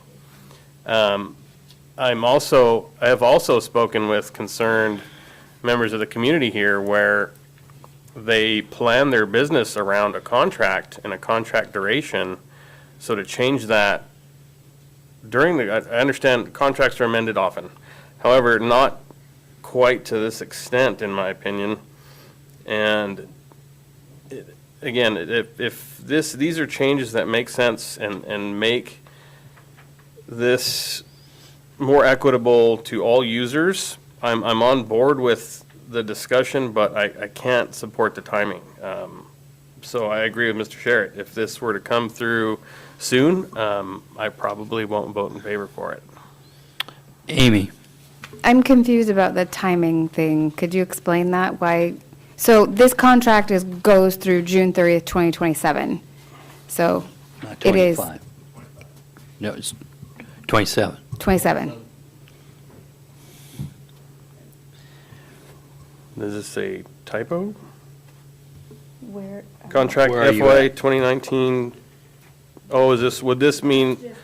That's the contract number. So that's the 25th contract that we approved in. Thank you. 19. Okay. Okay. Well, pardon my ignorance.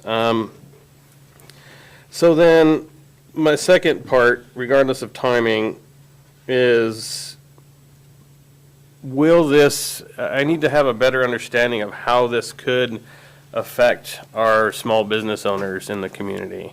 If this is something that they weren't planning for in their annual expenditures during this contract duration, and if we vote to amend the contract to achieve the goals outlined here in this summary of changes, I need to understand how that's going to affect our small business owners.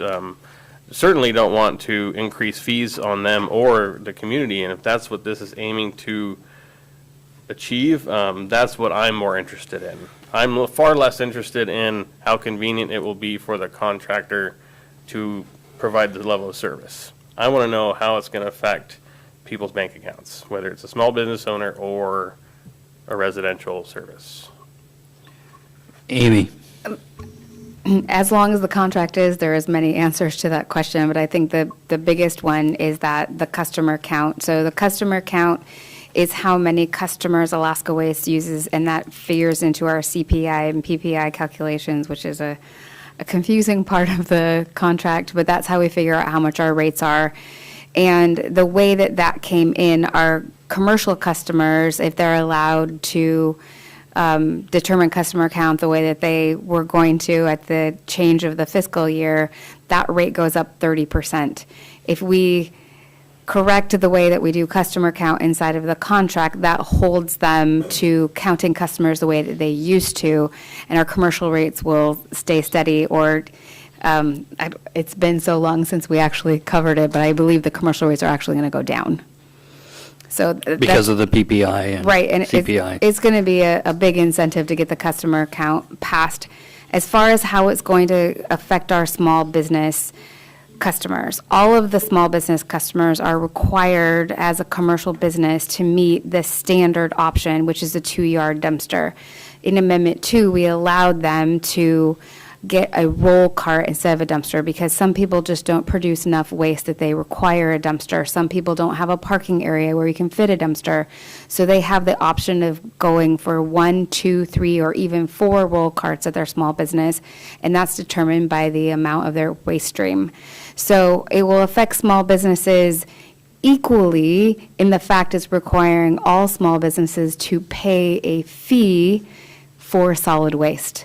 The way some of the inconsistencies and the way that this whole contract amendment came up was because we were not treating all small businesses equally. Some were paying for each individual unit in a multi-use building, and some were not. That's fine. We have James and then Ryan. James? Ryan? So point of clarification on my timeline was about a statute of limitations. I've made no secret about it. I was the other bidder on the original contract. And so what I look at when I look through this contract are many of the inclusions that was included in the proposal that we submitted. And so I've got a tremendous amount of angst, and I'm just being totally honest, I've got a tremendous amount of angst with looking at how the contract was awarded, and, best value, dollar value, service value, and I just look at the things that are changed in this contract, and I just can't seemingly get past some of them. So my statement of timing is that there are statute of limitation durations for contractual law in the state of Alaska, 2, 3, 5, 7-year durations, depending on what the alleged violation is, and the longest one that would apply to this is 5 years, that's come and gone now. So my timing issue is that we're now seeing a summary of changes or changes to the contract that are now outside of the statute of limitations for a grievance. So that was my comment, just to kind of shed some light on it. James. So, if I remember correctly, we put together this committee to look at the contract again, partly because of what was going on with a customer complaint. And one of the reasons why we decided to open it up is because of the customer complaint. The business decided that there were some issues with the contract for clarification. And so we went in to clarify some of these issues, and that's kind of what we started with, if somebody can correct me on that. But that's why we started talking about this Second Amendment, was because a customer complaint came in and the business said, well, in order to clarify this for the customer, we need to figure these items out. And here's what we see is causing the issue of confusion by the customer. And so that's how this all got started. And so it wasn't that they were necessarily saying, the business was necessarily saying, well, we want this changed because it doesn't help us. What it is customers are complaining because there's confusion in this contract, and we're trying to justify it, but we can't say with full clarity why we do it this way, because in the contract it's ambiguous. And so we had to go in and clean all of this up. Am I correct or am I incorrect? You're correct. You're correct. And that's why this all came back up. If the staff at the borough had time to go back through it and make the changes, they'd probably be the same, whether it was the contractor asking or whether it was the borough staff asking. It's just a matter of the assembly discussing it in committee to make sure that we don't do something completely off base. And so a lot of this was clearing up some of the confusion. There's still going to be confusion in it. It's a big contract. I don't think that we fixed everything. As a matter of fact, I'm sure we didn't fix everything. No. But a lot of it was just pure confusion on the customer's part, the business part, the borough part. Everybody had a hand in confusion because everybody kind of read the text kind of differently. So if that makes any sense, that's how we got to this point. It wasn't the contractor saying, oh, I want to make these changes because I'm going to make more money. In actuality, I think that in some cases, do you want to interrupt? No. Okay. I would let you. I think that in the end, if everything goes the way that we all discussed it in committee, they're probably going to make less. Amy. Thank you. Sorry, I didn't mean to interrupt you. I was just trying to get the mayor's attention. When I took over the job as manager, it was not very long within the first couple of months that I had a customer come in with a complaint that had been going on since 2020. And they were looking for a resolution. And I looked at the customer, I looked at the bill, I looked at the contract, and I believed that I understood the contract. But what I understood was the intent of the contract and what I thought who was supposed to get a bill. And it took a few months for this customer to sit down with me and staff and say, okay, I'm brand new to Kodiak. I am going to look at this contract. I'm going to try to figure out what service I need as a business owner. And we walked through the contract, and at the end of it, I was like, oh my gosh, you're right. Like, I understand what the intent was, but the black and white on the paper, I could get to where she was. And so for this particular customer, she was a business customer. We wanted to look at her and say, you need a dumpster, or you need one of the roll cart options. You needed these options. But she said, no, Amy, look at the code. The code says every premise needs solid waste service. You're required to have it. Our definition of premise in the code and in the contract was a habitable building on a tract of land. She had a habitable building on a tract of land. It did not specify 1 unit, 17 units. It just had one definition. So I knew right then that we did not have the correct definitions or clarity inside of that contract to address all of these multi-use buildings the same. So then I went on a drive. All you got to do is drive down Mill Bay Road and look at how many multi-use buildings we have, and then go look and see what kind of waste receptacles they have. And there is a wide spattering, and some didn't have any, and some had one that clearly they shouldn't have. And I was like, oh, okay, we really do have a problem. So that clarity of what was actually on the paper led me to say, hey, we have an issue.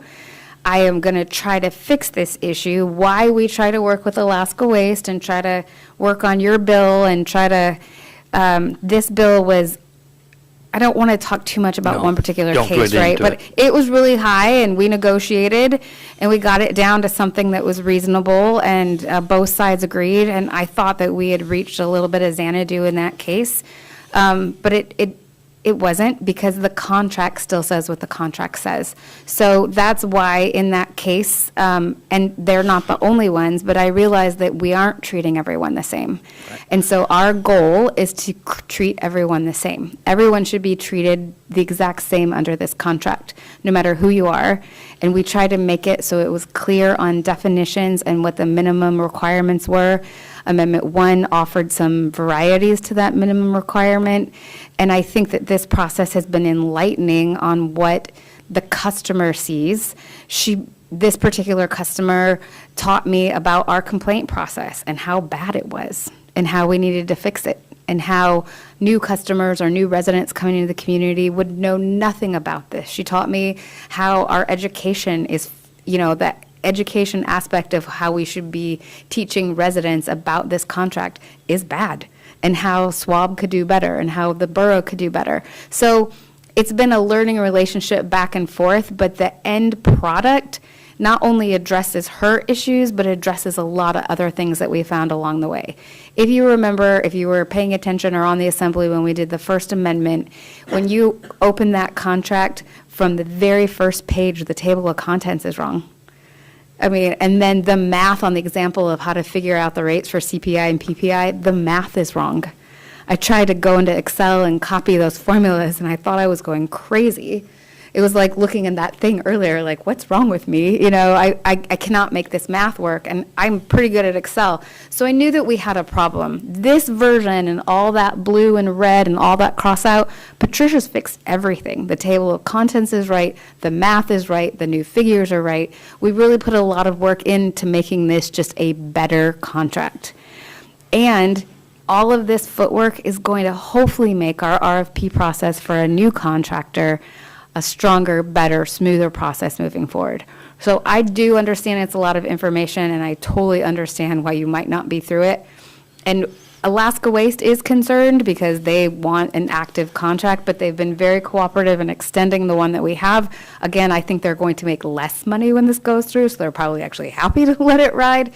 But if we need to move it to a further work session or We can do whatever, that. whatever the assembly needs in order to be able to consume this, we're ready to provide what information you need. I know that it's a lot, and I know that you've had customer complaints and customers come and talk to you. I'd love the opportunity to give you the borough's side of those conversations as well.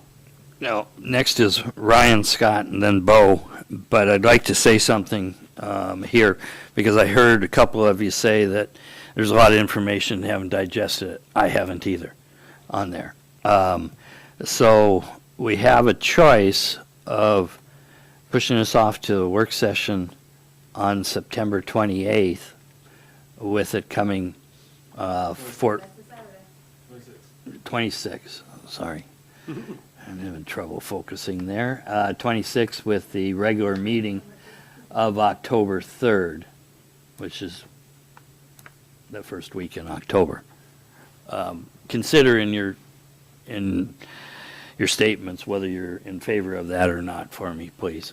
So Ryan, Scott, and then Bo. So I made a statement earlier, I don't like coming with just problems, I like solutions. So I knew what I was going to say tonight, and I actually have an audacious proposal.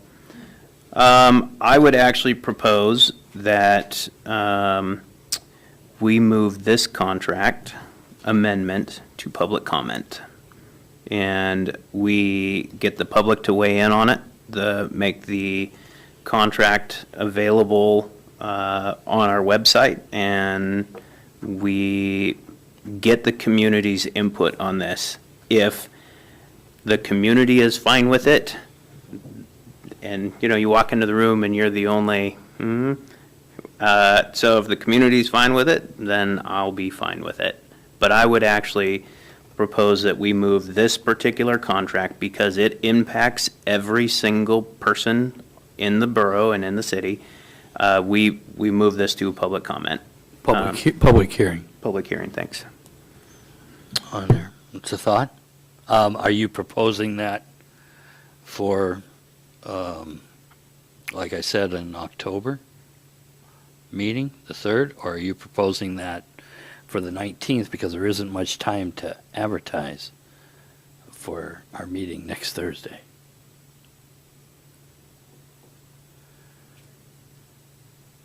What's that, Lena? The 3rd, that's what we're proposing. Okay. We collectively. Okay.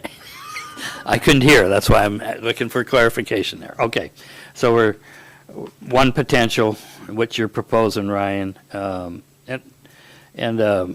a public hearing versus the, under contracts, don't have a problem, then they can speak. I don't have a problem with that on there. We'll see what the rest of the assembly wants on there. So that would be, just for the listening audience out there and everything, that would be on our work session for September 26th and our regular meeting of October 3rd, with a public hearing on October 3rd. Okay, so I have Ryan's in favor of that, Scott, and then Bo, and if you'd speak if you're receptive to that. I'm receptive to that. I just want to encourage people on the assembly to go through this. It's a pain to go through, it's so big.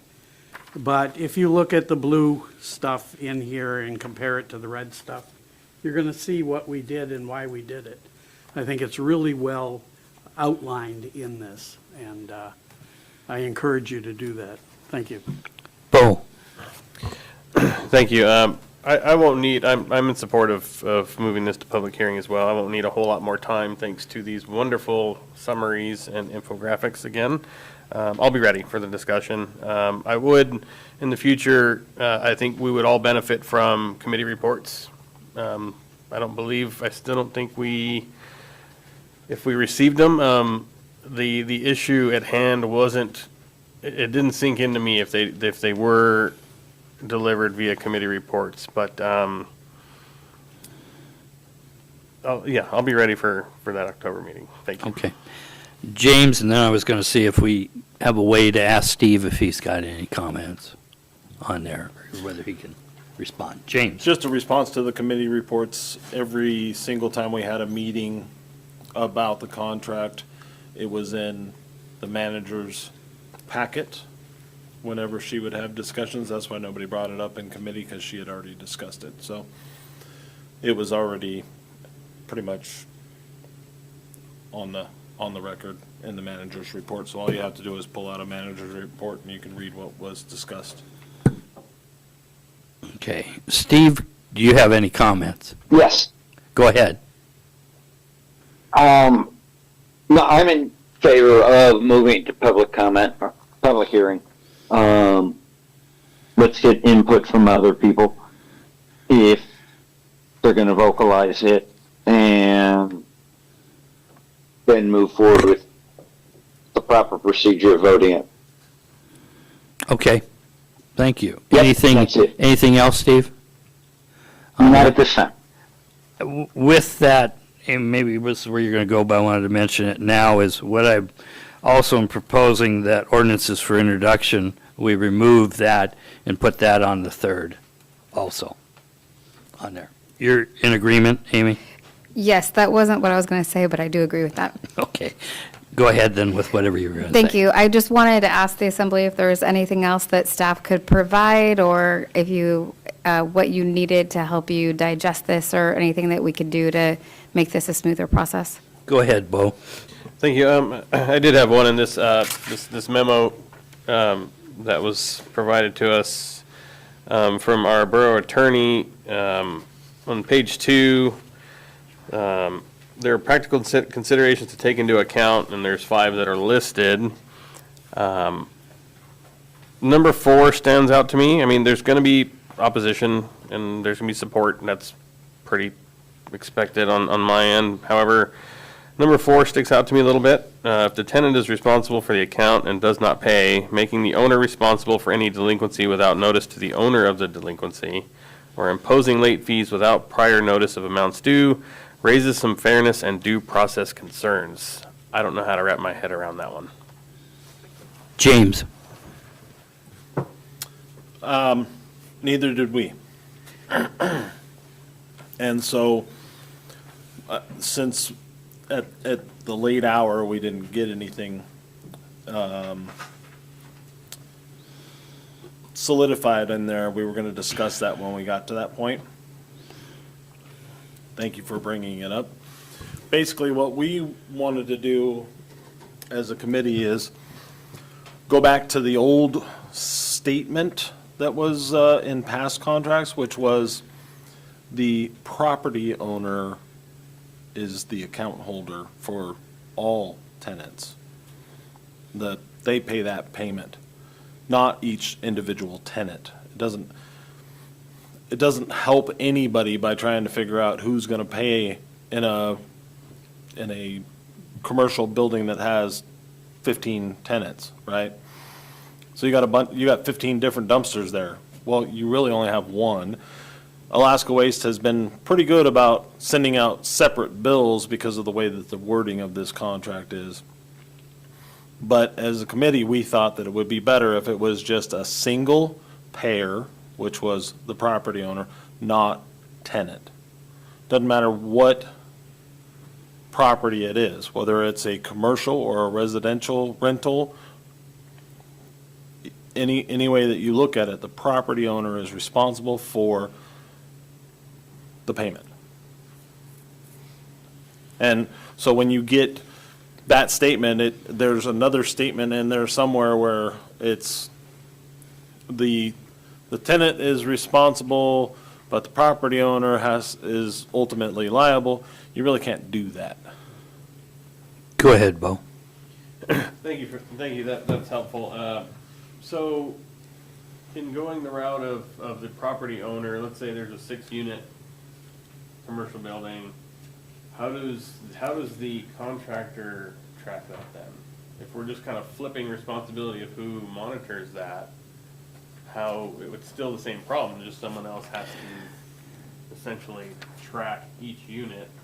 How do we do that in a fair manner? The landlord does that, but James, go ahead. So in the ordinance, it says mandatory. In the contract, it says mandatory. So each property is mandatory, it is mandatory that they pay their portion, okay? So if you have 102 Center Avenue, has 7 units, I'm just throwing numbers out there, okay? It has 7 units. The owner of that property of 107 Center Avenue has to pay that payment. There's a dumpster, if you will, or a tilt every week for that property. They're going to pay that payment. And then they disperse they don't have to, but they can disperse the cost to the tenants.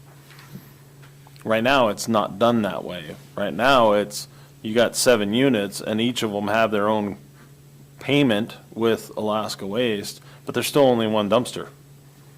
Or maybe there's 2 for that property. Just depends on how the customer at the time decided to do it.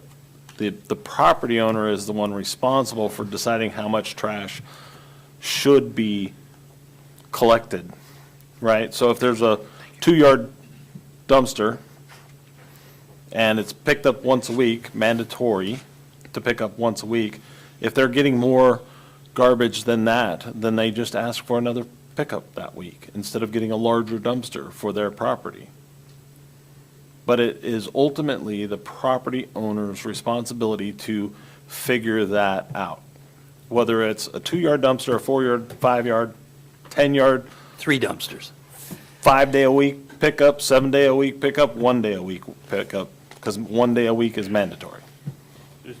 Go ahead, Bo. Real quick follow-up to that. Thank you, Mr. Turner. So if I understand it correctly, it doesn't matter, I'll just use my same 6-unit building, whether those are occupied or not by individual businesses, that building, based on that size and number of units within that building, will be charged that rate regardless of occupancy. It's based on the tips and the size of the dumpster. But meaning, It has okay. nothing to do with the number, whether it's occupied or vacant on Okay. different units in there. Yeah, the only one that is a single price is your residential Right. roll Single carts. Everything Okay. else is dumpster. Okay, so this is just, as you put the word options, so this is just the optional amount they can pursue based on the amount of actual garbage or refuse that needs to get hauled out. Okay, thank you very much. Scott? Well, the other thing involved here was if the tenant has the account holder for their unit in a building, and they fail to pay after 90 days, then the owner of the building becomes liable, but not for the past payment. You can't pin that debt of 90 days worth on the owner. So it's cleaner to have the owner responsible. If the owner wants to charge each tenant an amount that's a portion of what the cost of picking up the waste would be, then that's up to them. Larry? I was just going to say, these are really, really good questions, and I think going to a public hearing will be very, very important, because the questions people are asking are educating us, and they're questions the public will need to ask.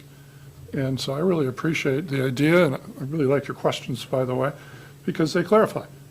And so it's a good process, and I think it should end with a good public process, and so, good idea.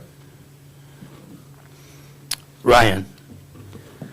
So can we discuss let's say we fail to pay. What is the recourse? Is that removing the roll cart, the dumpster, whatever? And then what happens once that dumpster is removed? And they don't call for the dumpster again. Their garbage goes to somebody else's dumpster, somebody else's roll bin. You pointed at somebody, so. Who would like to take that? Dave? Well, ultimately, the answer you're seeking, I believe, is they'll probably haul it to a roll-off. That particular customer, at that point, would be taken to small claims court by the contractor. So I think that's the way it is currently. Currently, the way that is working now is that the owner, let me back up. The way Alaska Waste is treating it, and we do have Alaska Waste in the audience, if you're the owner of the building, you're the account holder. If you have two tenants in there, you as the owner have to call Alaska Waste and say, okay, brand X is in this particular unit in my building, they have my permission to pay that bill. So it's still, account is still in the property owner's name, but brand X pays that bill. Brand Y may opt not to pay the bill, but then the landlord has the requirement to up that payment of rent, and that person, that owner, would pay that A. So in the residential, it's 90 days. In commercial, I believe it's 60 days. So there's a limited amount of time where the contractor can take action. Steve has had his hand up for a while. Steve, would you go ahead? Yeah, I see no problem in making the landowner responsible, because if he's renting spaces out, he's just going to include that in part of the cost of doing business, just like water and sewer and everything else. And I think it would make it cleaner for everybody involved. I'm finished. Thanks, Steve. Ryan? I'm going to restate my question a little differently. I am a single-family house, and I have a roll cart. I'm in the roll cart jurisdiction. Over the next 90 days, I do not pay my bill. My roll cart goes away. I then go to small claims court.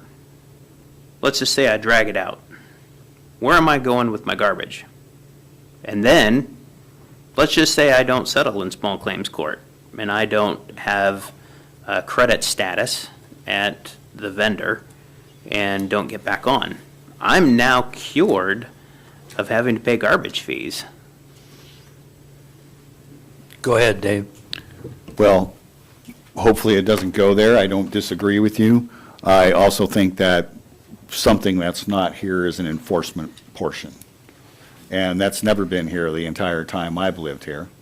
So that's another discussion for this. I think we're not necessarily dealing with that because this is a contract between the Kodiak Island Borough and a waste hauler. But I think that is something to be maybe looked at in the code, because that would be where enforcement would be prescribed.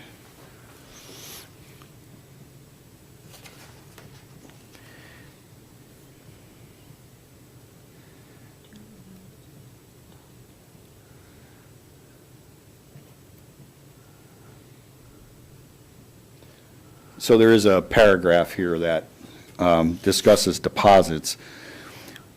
If I may, please. Go ahead. This is in the code. Yeah, I'm trying to. 8.25.090 billing, C, deposits. If following requests by the contract hauler, the borough reasonably determines that an owner or account holder of a premises or unit who is commencing new service or who is becoming responsible for existing service has not established sufficient credit in the community to assure timely payment of solid waste collection service charges, the contract hauler may require a deposit in an amount equal to 2 months' billing for the collection service requested or other amount determined by the manager. The contract hauler may retain the deposit for up to 1 year, after which the owner may request the contract hauler to return the deposit to the owner if the owner has established a record of timely payment. So there is a method in here to repay that with the request of the contractor. Would have to come to the borough and get that approved. I've got James and then Ryan. Yeah, I'm not sure. Steve, your little hand is still up there. I'm not sure if you, because you didn't take it down the last time, so I'm not sure if you're looking to speak again. Seeing none, James. Well, he's still on mute, so. Small claims, if there's a decision that says that you've got to pay it in small claims and then you don't pay it, you can always put a lien on the house. The contractor can put a lien on the house, or you can put it into, the borough can do something as well.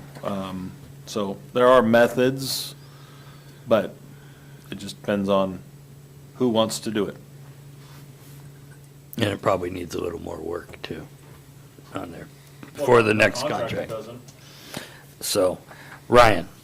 All right, I'm definitely not conveying this correctly. Okay, so let me start from the beginning. The attempt of this contract was to make this, number one, clean up language, and number two, make it fair and equitable. All right, so here's what I'm not actually going to do this, but I'm just going to walk you down a scenario. I'm a homeowner. I've got a roll cart. I don't pay my bill. I go to small claims court. I don't pay that either. You put a lien on my house. Doesn't matter. You'll only satisfy the lien when I sell the house. What am I doing with my garbage, and am I still paying a monthly bill during all of this time? Amy. You are taking your trash to a roll-off. You are being charged a self-haul, which is the same charge as a roll cart, just like everyone else who lives outside of roll cart zone. So your bill that you are not paying is continuing to grow and accruing interest and penalty fees. Ryan? So we have it now in the contract where if you are a roll cart customer and you fail to pay, then you transition to a self-haul customer and continue accruing monthly charges as a self-haul. Yes, sir. Perfect. That is definitely what I was looking for. Thank you. Okay. Any further questions, discussion, or that on this? So. Good, it's crooked.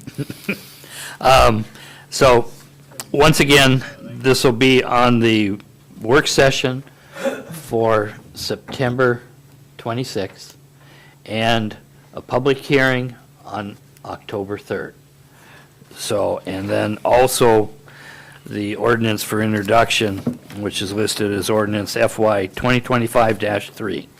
So I'm going to back up one now, and that is contract 2025-20, one-year contract with Matson Navigation Company of Alaska for metals processing and handling. Staff report, Amy. Thank you, Mr. Mayor. The Engineering and Facilities Department reached out to Matson Navigation Company to renew our contract on July 31st, 2024. Matson provided an updated proposed contract on August 9th. Matson is the sole source company for this contract, and they're the only shipping company in Kodiak that has the means to handle these regular large metal shipments. Matson also provides the required open-top containers for the consolidation and shipment of ferrous recycle materials. Matson's charge for the 24 contract was $413, and they are proposing a new contract amount of $4.40 per cubic yard for the open-top containers. They do require, and we agree to ship at least 15 containers of metal out, and we have not had any problem meeting those numbers. Questions or discussion? The only thing I would say, I heard you say $4.40 per cubic yard.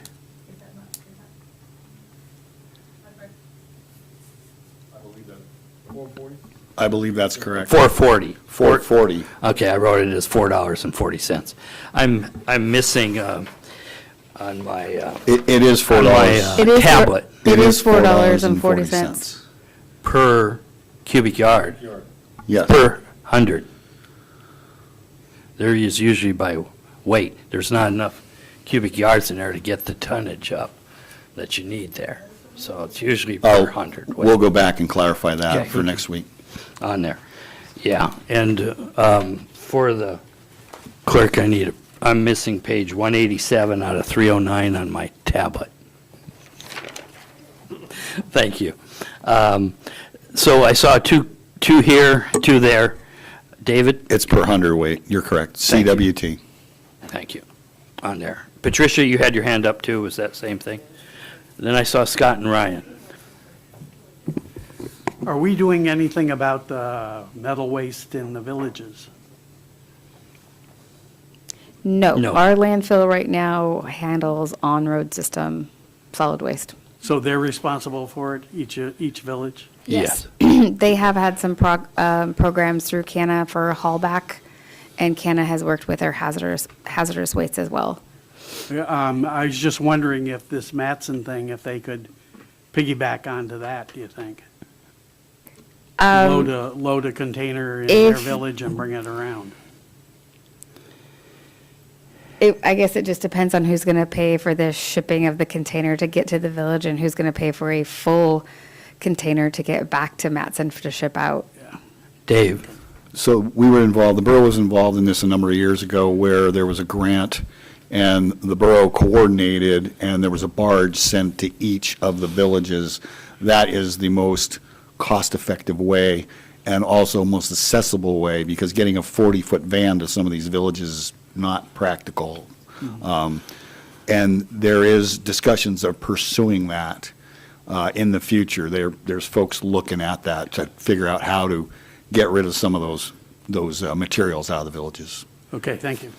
Yeah, because right now they're accumulating them at their landfills. Ryan, you're next.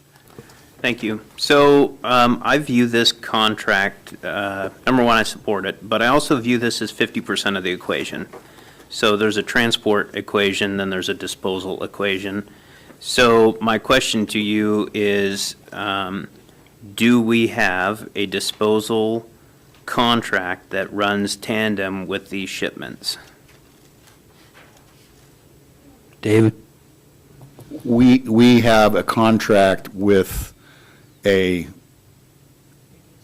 Radius Recycling in Washington to receive these. So yes, we have a parallel contract. It doesn't necessarily, the dates don't necessarily jive. And it doesn't state that we're going to send, our contract with them does not state strictly minimum of this. They'll take what we send them. So if we just have to minimally hit 15 with this, and recently we've been doing more than that. Continue, Ryan. So the reason I ask is that metal recyclers are episodic with their volumes, and one of the things that I did not see illustrated in the contract was demurrage. So if we're going to ship a van, they ship it on this sailing, and it sits for 3 months while a metal recycler frees their volume, their space. Who's paying for that? We've never encountered that in the entire time that I've been involved with this. So I don't have your answer, but we have never encountered that. Roger. So may I continue? Go ahead. So with the new regulations on metal recycling, specifically in Washington, we should expect to encounter that. Just from personal transactions, we've had Connexes sit for as long as a year waiting for the metal recycler to free themselves up. Case in point, the antennas from the field. So I would like to see some sort of, whether we've got a contract with the recycler or whether we've got an inclusion for demurrage. I think that that's an important aspect as we see regulations tighten. If we're only sending material to Washington. Thanks. Okay.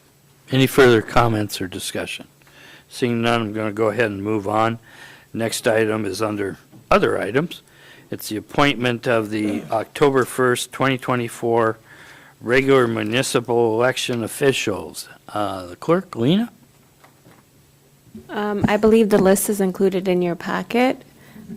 We start election training next week. We're really grateful that we have a lot of the election workers that continue to come back and help us out. It's going to be incredibly challenging once some of those ladies, transition out because they've been with us for so long. So just wanted to say thank you for all of our election workers that continue to help us out throughout the years. Thank you. I'm happy to answer any questions you may have, but I don't. Any questions? Seeing none? Oh, James. Are these going to be the same workers for the November election? The state handles the list for the November election. A lot of the times we do share election workers. So they might have different chairpersons for the different precincts. I think the one out in the flats is going to be different for ours and the November. But for the most part, they're all very much the same. Thank you. Any other questions or discussion? Seeing none, we'll move on to the manager's Thank you, Mr. Mayor. Today at the Rule Forum, staff members from Community Development and Assessing joined me to speak. At that, we spoke about our hazard mitigation plan. We talked about our CIP list. We talked about the upcoming comprehensive plan and answered any questions that the members had there. The presentation seemed to be received very well. All the speakers did a really amazing job, and it's weird for me to say this, but I was very proud of them and how they handled themselves and answered questions. And Assemblymember Sherritt and Mayor Arndt were both there, so thank you both for attending. It was nice to have some more people that people could field their questions to. The AML conference registration is open for December 11th through 13th. Please let the clerk staff know if you're interested in attending. The joint use agreement went through the school board. The school board, we're happy with the changes that we made as well. So we have agenda setting on Monday. We'll have that on if accepted, we'll have that on an upcoming work session. It doesn't need to be voted on by the Assembly, but because it is the guiding document that controls all of our recreational facilities, I wanted you to see it before we signed it, but we're making more progress than has been made in quite some time. The City of Kodiak has started a Historic Preservation Commission. They're working with True North Sustainable Development Solutions to develop a historic preservation plan for the city. There's several events being held on September 18th in conjunction with their effort. I attached a flyer. It's on your second to last page of the manager's report. Includes morning, afternoon, and evening events. If you're able to attend any of those, I'm sure they would appreciate your presence. Prince William Sound Regional Citizens Advisory Council is here next week for their fall board meeting on September 19th and 20th. On the night of the 18th, they have a youth education event from 3 to 5 p.m. where you can come see me teach the youth about oil spills and tankers and oil transiting through our region. There is a public reception the night of September 19th. We will be here enjoying the meeting, but if you are not attending the Assembly meeting, it will be held at the KFRC building. And there's a flyer attached on that last page if anyone is interested in those events. In community development, we have the kickoff meetings for the comprehensive plans listed there. We had some inquiries today about if our community development staff would be willing to travel to villages or attend their work sessions like we did for Port Lions. We absolutely said yes. We're trying to do as much outreach as possible and get as much feedback as possible. The Planning and Zoning Commission met last night. They talked about a CUP, as we discussed earlier, for a vacation home in the R1 zoning district, and they had their first look at the CIP list. The CIP list will go through a robust process through planning and zoning where they rank them in order of year priority as given to them by the rural communities and the on-road communities as well, and then that list will be forwarded to the Assembly for your review. This one has a really long title. The Kodiak Island Borough Advanced Assistance Hydrology and Hydraulic Study for Sargent Creek and Russian River. So this is us saying, hey, Bells Flats, we're finally looking at why you're flooding out there. And that study has been awarded via a contract to River Focus Incorporated. They are excited. They've actually done a project here in Kodiak for the Buskin River for Alaska Fish and Game. They are familiar with Kodiak, and they're going to try to figure out how we can change how that water flows through that area. So that's very exciting. The contract should come before the Assembly sometime in October. We'll probably get that set on Monday on what date that's going to be. In assessing, wow, they picked a beautiful day to be out in Passaic Shack. They did all the behind the gate on Furin Way out in Passaic Shack in the gated community and had wonderful weather. You will see them in Minoshka, Bells Flats, the rest of Passaic Shack, and Chiniak. They are up to 692 properties visited this year. We have one exemption application that has already participated in a reconsideration. The Kodiak Island Borough then has 30 days to get that letter sent back saying what the assessor has reconsidered. That letter just got mailed today. We have one other applicant that has asked for a reconsideration, and that reconsideration will start or happen on the 24th, and then again, we have 30 days to respond to them. And then you may see them come before you as the Board of Equalization, or they could choose to go to the Superior Court, depending on what their pathway is, if they don't agree with the reconsideration letter. In engineering and facilities, we have a lot scheduled for the 26th. So we're going to have our architect and our consultant, Mr. David, from here to tell us about the outcome of the hospital space study analysis. Our architect is going to come a few days early and help us out with some other things that are going around with the borough, including going out to the school in Chiniak to evaluate that siding. So we have multiple people looking at that to see if it needs replaced, or we can just go ahead and paint it. Borough building boiler installation. This project has been going on for about 2 years, and it feels like it should be done, and we're getting really, really close. We're awaiting confirmation for the start of the insulating pipes and completing installation at the startup of the oil-fired boiler. We're still asking a representative to come up and check those automatic transfer switches that we had problems with, that we just shut down all the power to the building. Women's Bay Playground, we had a meeting yesterday to talk about the specific install instructions, the scope and specifications, so we're excited to get that started. At the KFRC, our apartment sewage lift station grinder pumps have arrived. I believe I told you that last week. We had some electrical problems, so we're waiting on an electrical contractor for assistance before those can get installed. Also on the 26th, we'll be discussing the old mental health facilities and what the future of them is. Out at the landfill, we have our ADC solid waste inspection next week on the 18th, which is Wednesday. The Baylor Building concrete floor replacement was scheduled to start to the 23rd. However, we found out that we do not have the correct mixed materials, so we're not sure what the delay is going to be. So we're going to evaluate that. And there is a fall commercial hazardous waste event scheduled for October 1st and 2nd. The Peterson roof, I need to explain the third bullet down because it just simply doesn't make sense. So we have louvers and actuators that thought were lost in shipping, and then the next sentence says anticipate installation as soon as they were received. Well, magically we found them today. So they're going to be installed probably tomorrow. We still have some metal to install, and that'll wrap up the Peterson roof project, which is very exciting for everyone. So we are very close. Their final inspection with the manufacturer is scheduled for early October. So they should be complete work all done for when that inspector comes up, and that's going to be quite a milestone. I already told you about the site visit, so we can move forward with the capital project for the Chiniak School. And then at the hospital, we're still waiting on our 65% drawings for the chiller replacement and the automatic transfer switches. They did request a letter from the borough outlining our process and our hospital facilities advisory board and how business gets done on the borough side, so they could tell the Joint Commission about why it takes so long to get stuff done for some of their projects. And I wrote that letter, and it seemed to do the job because everyone seems happy. We also were contracted by the maintenance staff at PKIMC about drainage in the showers at the long-term care center. Apparently, since they've been built, they've had drainage problems, and we just found out about it last week. In finance, if you have not paid a half payment or you intend to pay the full payment, that payment is due by October 15th.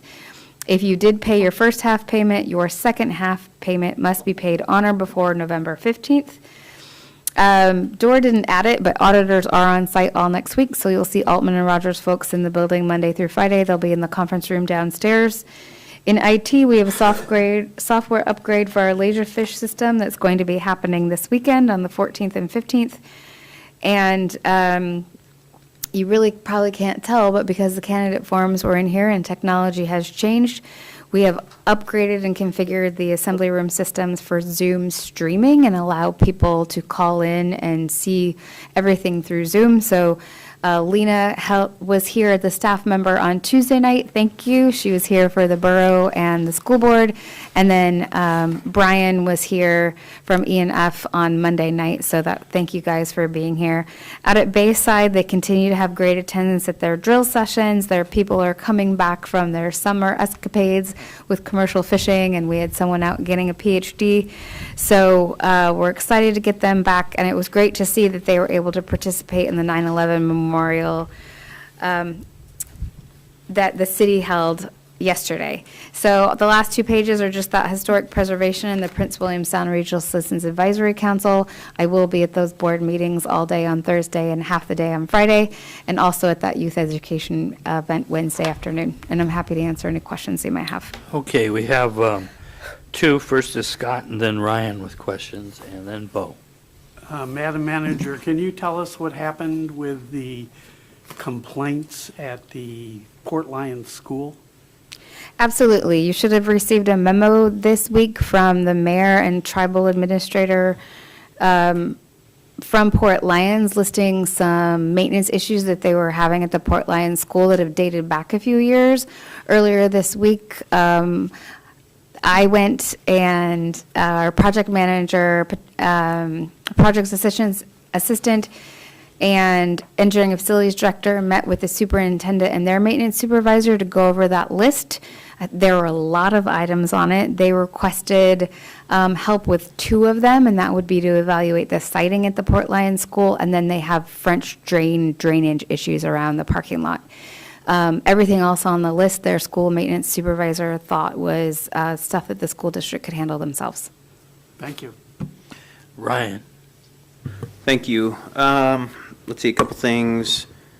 The Peterson roof, as it's nearing completion, one of the charters of the ARB is to inspect completed projects. So has the ARB been notified of a near completion of this project and inspection scheduled? No, and you'll have to correct me if I'm wrong. We went back and looked at code on the ARB, and the ARB inspections, I believe, were supposed to be a year after the project was done. So we're actually scheduling an ARB review of the North Star siding and windows project because we're a year out from that. However, if members of the ARB are interested in going and seeing the Peterson roof project, we're more than happy to take you up there. The stairs are still there and the access is easy. So if there are members that want to attend, we'll absolutely show you. But in line with the code, which I wasn't aware of until you said last week, it does request an ARB review of previous projects that are at their year mark so we can find out if changes need to be made or comments on the contractor, lessons learned, all that stuff. So we're hoping to capture that with the North Star siding and windows project. Perfect. And Go ahead. the last question. On our website, all of our departments are listed individually except IT. Would it be possible, or is there a specific reason that IT is not specifically listed with contact information on there? Absolutely, because IT is an internal, they serve the borough departments, they do not serve the public. Everyone else is public facing. So we don't have a reason for them to be forward facing. Well, if I can get their number, that'd be great. Absolutely. We're not trying to hide it from the assembly. Okay. Bo. Thank you. I suppose this is a follow-up on a statement I made last time we brought up school site visits. Is there any, and you may have already addressed this, so forgive me if I forgot or didn't write it down. Is there a plan to visit the village schools that we're responsible for to document the conditions of the schools, specifically the exteriors? And the reason I mention that is our visit to Old Harbor, we were shown the exterior in several areas and it would probably be in our best interest to document the level of maintenance happening at that school. And there was also quite a bit of work that needed to be done inside that kitchen. So I don't know how or what the proper process is for each school to report these to the school district, but I want to avoid or maybe lessen the amount of instances where we receive this kind of information from another village saying, hey, this stuff's going unaddressed here.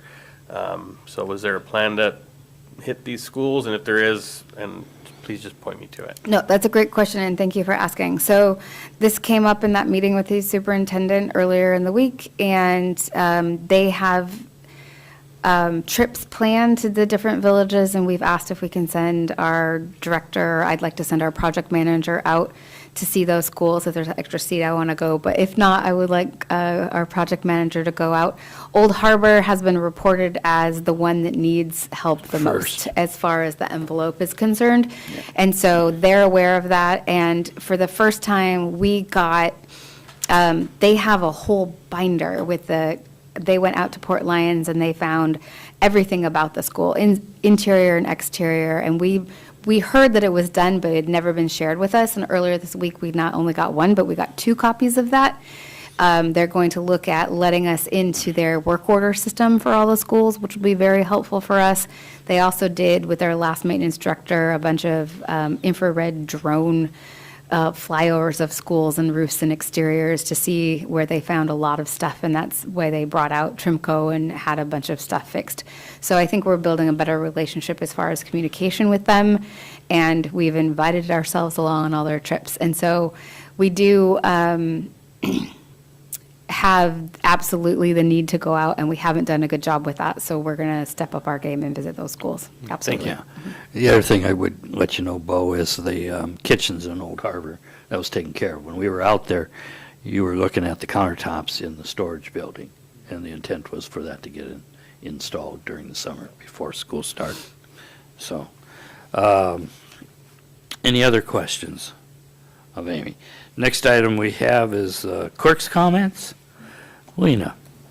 Just a reminder that early voting is starting on Monday at 10 a.m.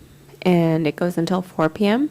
And any assembly members that are interested in going to AML, please let us know so that we can make reservations for you. The Captain Cook, I think, is not available anymore. If anyone had that preference, I think there's no more rooms available, so. I understand. I thought mine was made. You're good. Okay. Yeah. Perfect. Any other assembly members? Okay. Thank you, Lena. Anything else? All righty. With that, next item is assembly member comments, and Ryan, we'll start with you. So, I've spent a lot of time looking at ideas, creative ways to move the needle, if you will. One idea that I came across was in a small rural community in Maine where the vocational education program for that school district was funded by what would essentially be our facilities engineering department to perform routine maintenance and small tasks on schools, allowing students the opportunity to not only have real-world practical experience in vocational education and carpentry skills, but providing a needed service for their school. I have no idea how that would look here, but man, does that sound cool. So I just think that that's something that we should put out there, and you know, we struggle with maintenance in our schools, so I think that that's a good opportunity to at least have that conversation. Second thing today, Rural Leadership Forum. This was, as the mayor had indicated, this was a pretty cool opportunity to go. Today's conversation at the tail end of the day was about kelp farms and that new commerce that accompanies kelp farms. During that rural forum, I had the pleasure to watch Amy and her staff perform what I thought was an excellent delivery on communication through the development director. So let's see, we had Chris French, we had SEMA, and we had Bronwyn, and they did fantastic. They really carried you, basically, in that conversation. I mean, you didn't even have to do anything. Those guys just knocked it out of the park. So really, great, sincere thanks to those guys. I want to make sure that my comments and conversation tonight does not detour from the effort that went into the solid waste contract. So I appreciate the assembly and through the committee that did this, donation of their time, if you will, and a real special shout out to Patricia for championing this task. So I want to make sure that any comments, any perceived disparagement is not taken away from everybody else's time put into that. So sincerely, thank you for that. Let's see. Also, I appreciate the facilities list that, Madam Manager, that you provided me. I think that facilities list is going to be the lead document for some healthy discussions about how our facilities are managed and the contractual obligations that go with it. Finally, I want to give Dora huge accolades. So I said it to Dora. I want to reiterate that the efforts that she put into having a healthy discussion about the banking were great, but particularly investing. The time that she put into her memos really saved us a tremendous amount of time and discussion, and she puts her heart and soul into that. So please extend my absolute sincere gratitude. The last thing is I will be gone from October 6th through the end of the month, so I'm hoping to be back in time for November. If there's anything you guys want pushed through, now is the time to do it without resistance. Thanks. Scott. Boy, good news comes late in the evening. I just want to thank Patricia for her yeoman-like duty to the Solid Waste Contract Committee. It would have driven me nuts. Just look at the red in the document. It's pretty remarkable. In addition to that, I'm done. Thanks. Larry. I have no comments for tonight. Thank you. Bo. Thank you. I'm going to echo those sentiments. Thank you to the Solid Waste Contract Committee, and especially to Patricia for getting me closer to up to speed. I will be more so thanks to their efforts next meeting, and Mr. Conrad as well, of course. Dora, fantastic, as always. She's just amazing. But she does deserve more recognition from us, so thank you, Dora, if you get this through Amy.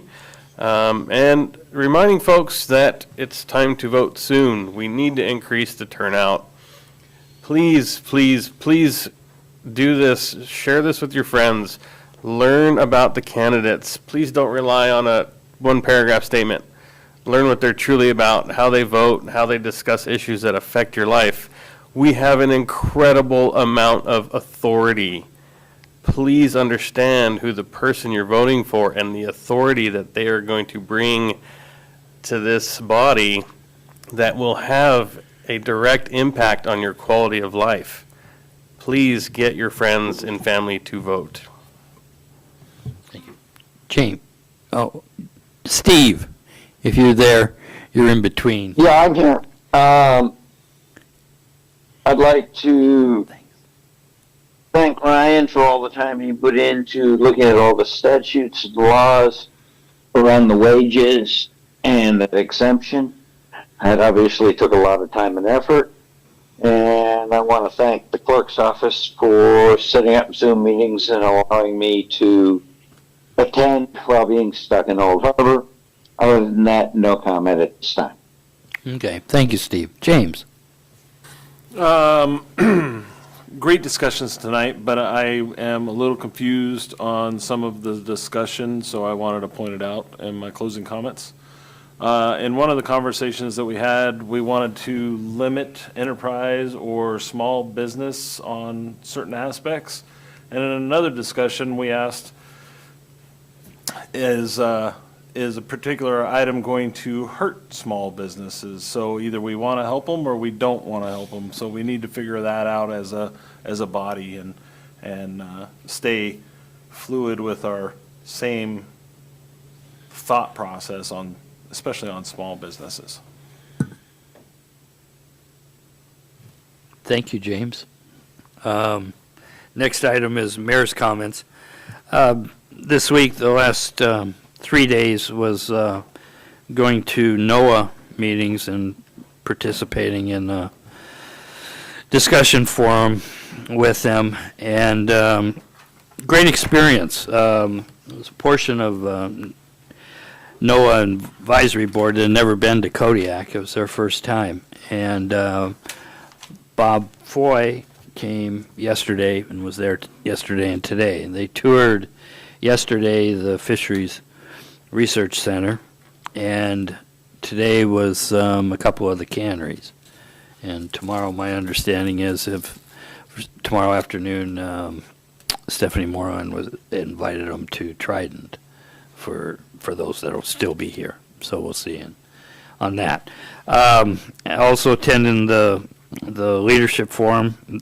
It's always interesting and always good to see people from the outlying communities. So went well, plenty going on, and we'll go from there. Lena had read part of it. I will repeat, the early voting starts Monday, the 17th, correct? On there at 10 a.m., you said?